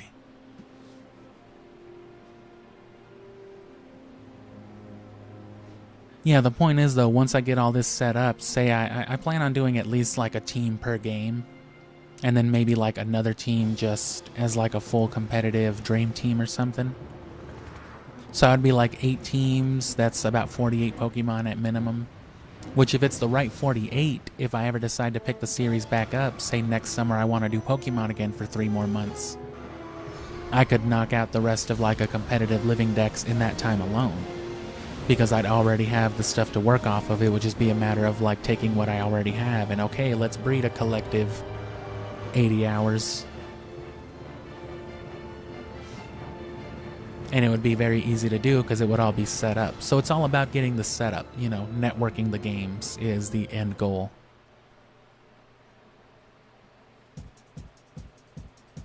Oh, it goes right into a battle too. They show off some hardcore shit like, hey kid, have you beat Pokemon Emerald? You want to trade your fucking Salamence over here? I don't mind this funky ass soundtrack either.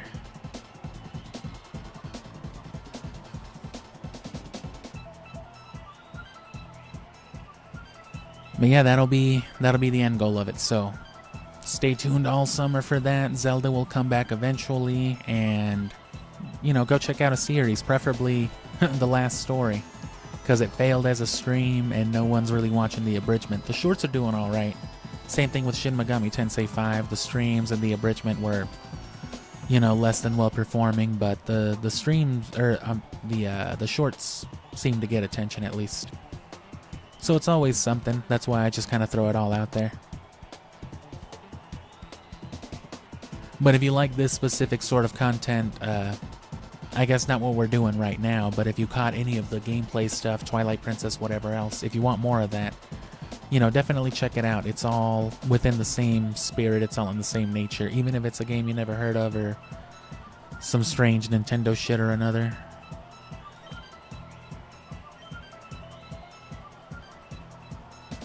Dragon Claw is a special move in this gen.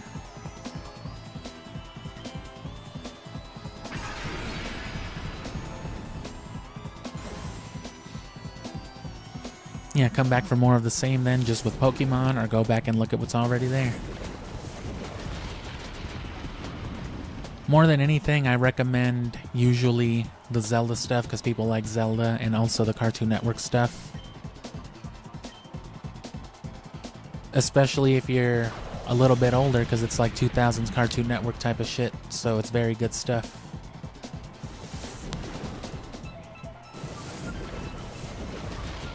Don't poison me.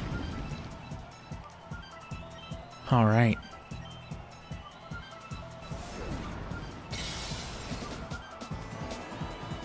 But the Cartoon Network stuff especially too, I feel like it's a little bit easier to catch your interest because the games are so short. So it was multiple games in a series, which will kind of be like how this will be.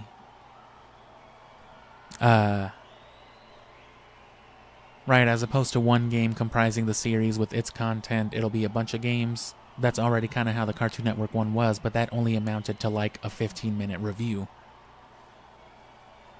I guess you could say the Midway series was the same way. Technically speaking, it was like 60 games or more, like 70. I didn't even really make a proper count. Oh, he's devastated. But, you know, it was 3 different titles, all working together in that sense.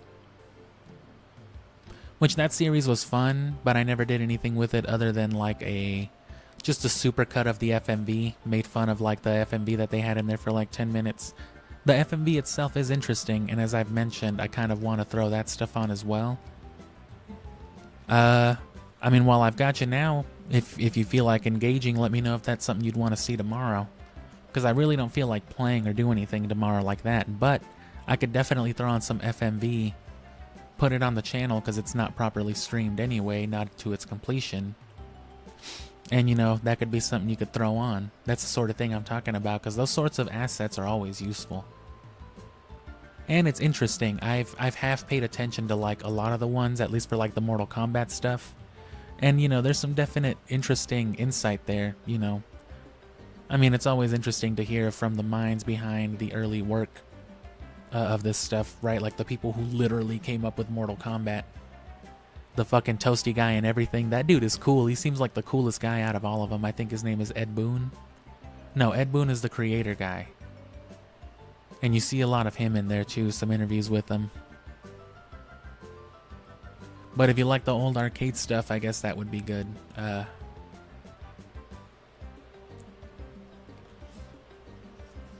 Either way, though, that's about it.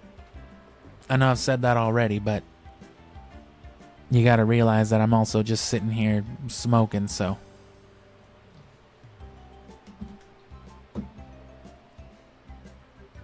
It would also be more of a reason to, I could literally do that while I'm editing too, so like I definitely want to do more stuff like that, because then it would give it like the community incentive. I could give insights on editing, and just the more closely knit everything is, the more it seems to work together, I think. At least for me. And as far as the process has gone, people don't seem to mind too much the way that I do it.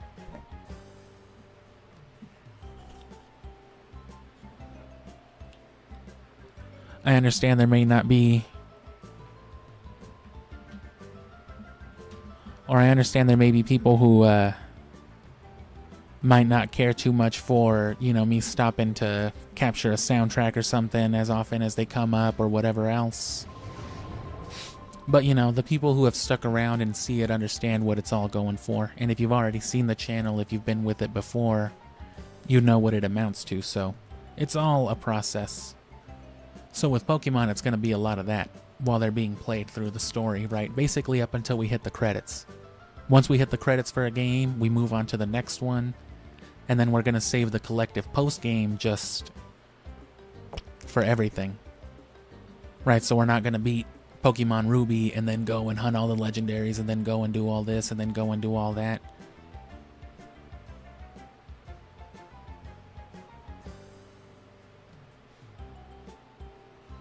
And is Weed Talk forbidden? I don't think so, not expressly.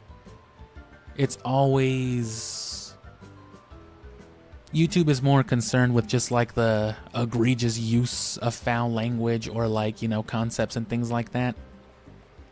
Because like they don't want you cursing too much either, but they're not going to demonetize you for using some swear words. But if you say like fuck 6 times in the first minute, or I think specifically if you like swear or use certain language within the first 15 seconds, that's like an immediate strike on it. But that's the whole point of those yellow videos though. Those yellow videos are what you would call like clean content. There may be a swear word or two in them even, which isn't the biggest deal, but they're straight edge, you know what I mean? They're to the point, and they're what I plan on, if anything, to be the thing that brings in revenue. Streams can as well, but I care more about being able to say a whole bunch of fuck shit and ass during a stream than I do being able to generate a few nickels for it. To that end, I mean, clearly I smoke a lot during the stream, but I tend to keep it just vague as that, you know, smoking. And I try to find, you know, funnier ways to say it that might evade the algorithm.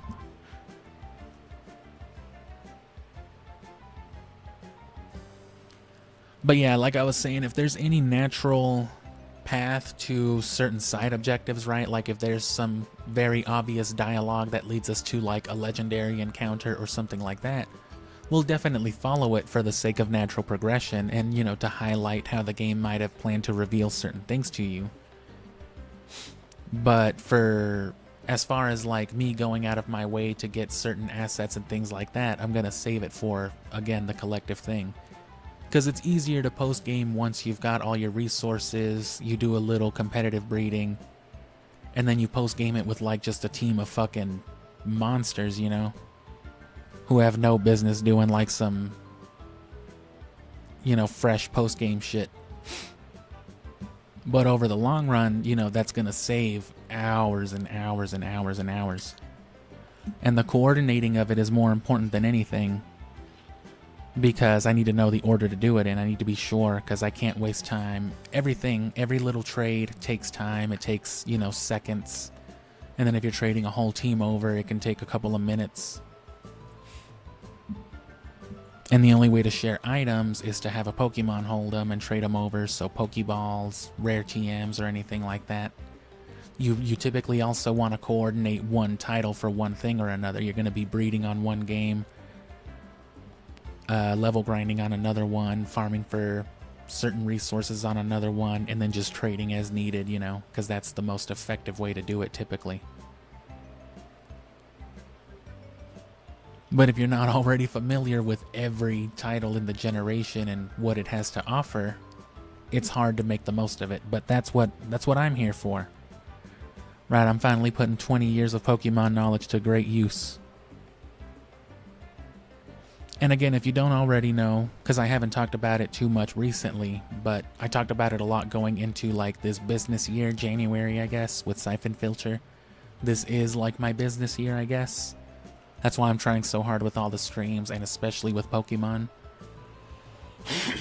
And the success of Pokemon specifically, but, you know, in general, how the channel grows, if at all, from that. If I can get monetized, if I can make money, that will be the standard for whether or not, you know, I can keep this pace up. Don't you think you should give your Eevee a bath? No way, Funko. Coliseum had a way better intro screen.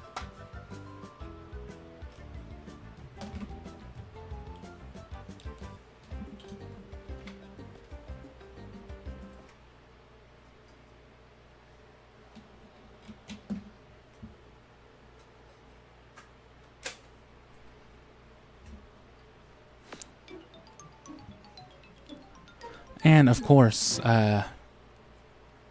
once it's all running, I'll have like multiple consoles going at the same time too, because I'm going to need to be trading between the titles. So I'll be running my GameCube and my Wii for most of the time. That's another reason I'm doing the backups on the Wii instead, because my GameCube is going to be occupied being my Game Boy, or occupied being my GameCube. You know what I'm trying to say.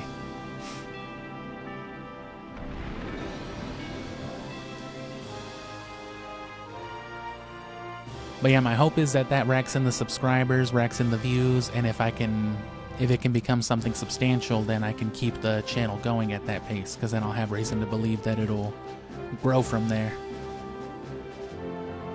Regardless, I'll keep making content, at least for the next couple years to come, because there's things I want to do, but right, if we don't like blow up a little bit by like Syphonfilter again, January, don't be surprised if you start seeing like a couple streams a month as opposed to a couple streams a week, you know.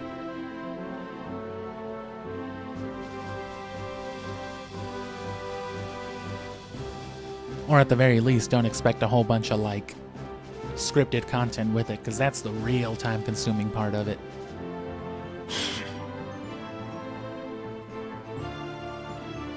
But I've still got a lot of my GameCube collection to play. There's still a lot of 64 games I haven't touched on, a bunch of PlayStation shit. And that was the main reason for me starting this, is I'm playing my childhood collection for the most part. Like 95% of what I've played so far has been things that I've played before that I've had in my collection for over a decade.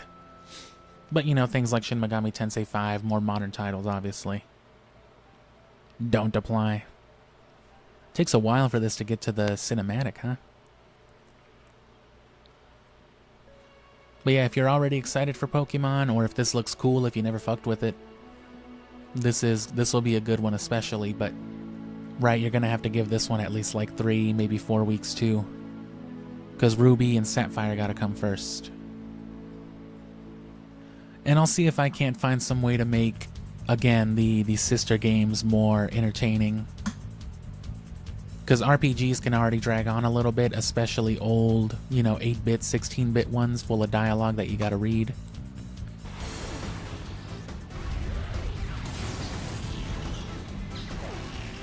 So especially having to watch effectively the same one back to back with like Ruby Sapphire, Fire Red, Leaf Green, I'll try to find something to do to make it more eventful, more entertaining. If nothing else, you can expect me to at least talk a lot more during the second ones, you know, respond to chat and all that, because we'll just be repeating what we did.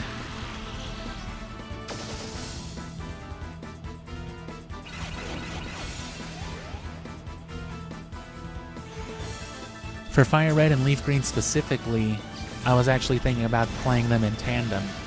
So Ruby and Sapphire, you know, getting one done and then going after the other. But then after Colosseum, I was thinking about maybe doing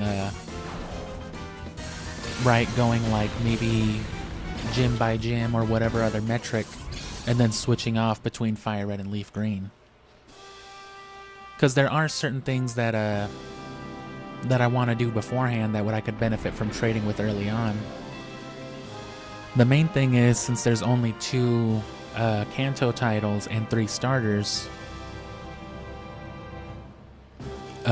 without trading with somebody else or having another title, there's no other way to get all 3. You'd have to replay the game. So my plan early on anyway is to, you know, just get one of the starters on one of the games, trade it over to the other one for like a Pidgey or some garbage, and then,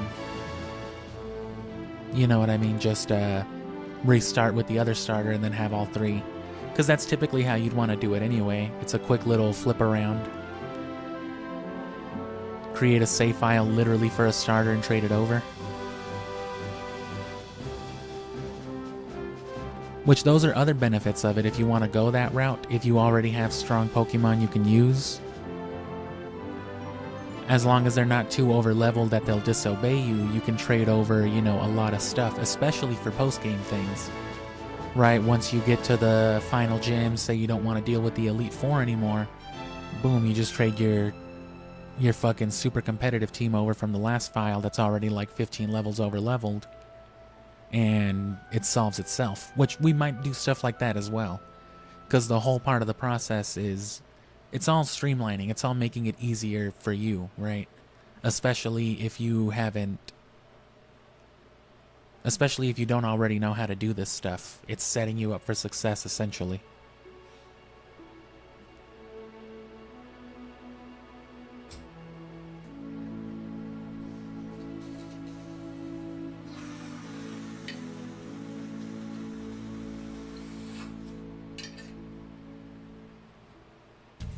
I'm glad you don't mind the weed talk as well. Some people have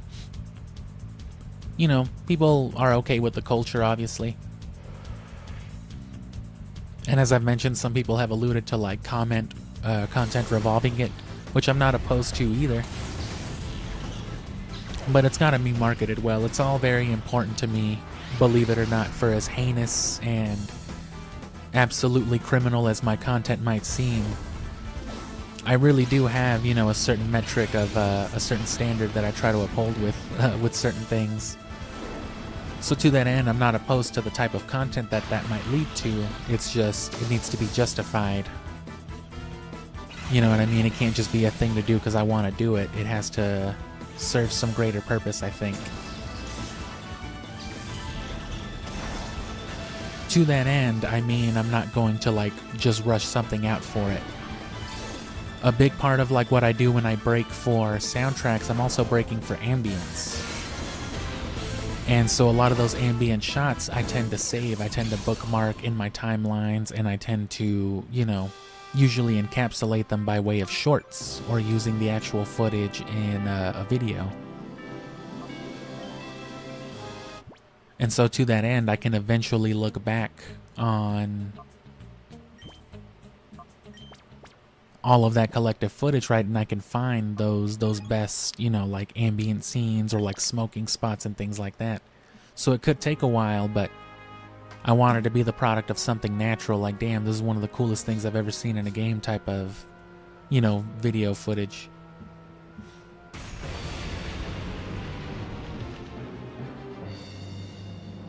And a lot of that is happening already. We're finally, with the channel being 2 years into it now, I'm finally starting to see a lot of overlap with topics and things like that. We've touched on GameCube a lot, obviously, but we're also touching on more series that have Game Boy compatibility, which extends into Zelda because of the Tingle Tuner and Four Swords Adventures. And then Zelda can expand into like other RPG, fantasy titles and stuff like that. All of that will come later, and with those sorts of videos though, the ones that don't revolve around maybe a specific game or series, but, just broader topics, with me speaking just more personally and, on a human level about them, that's the sort of thing that I would want to actually have like camera footage for. I'd want to show my face, I'd want to show like a scene. And so to that end, I not only don't have that equipment, but I also don't have any real reason to incorporate that sort of content again, yet.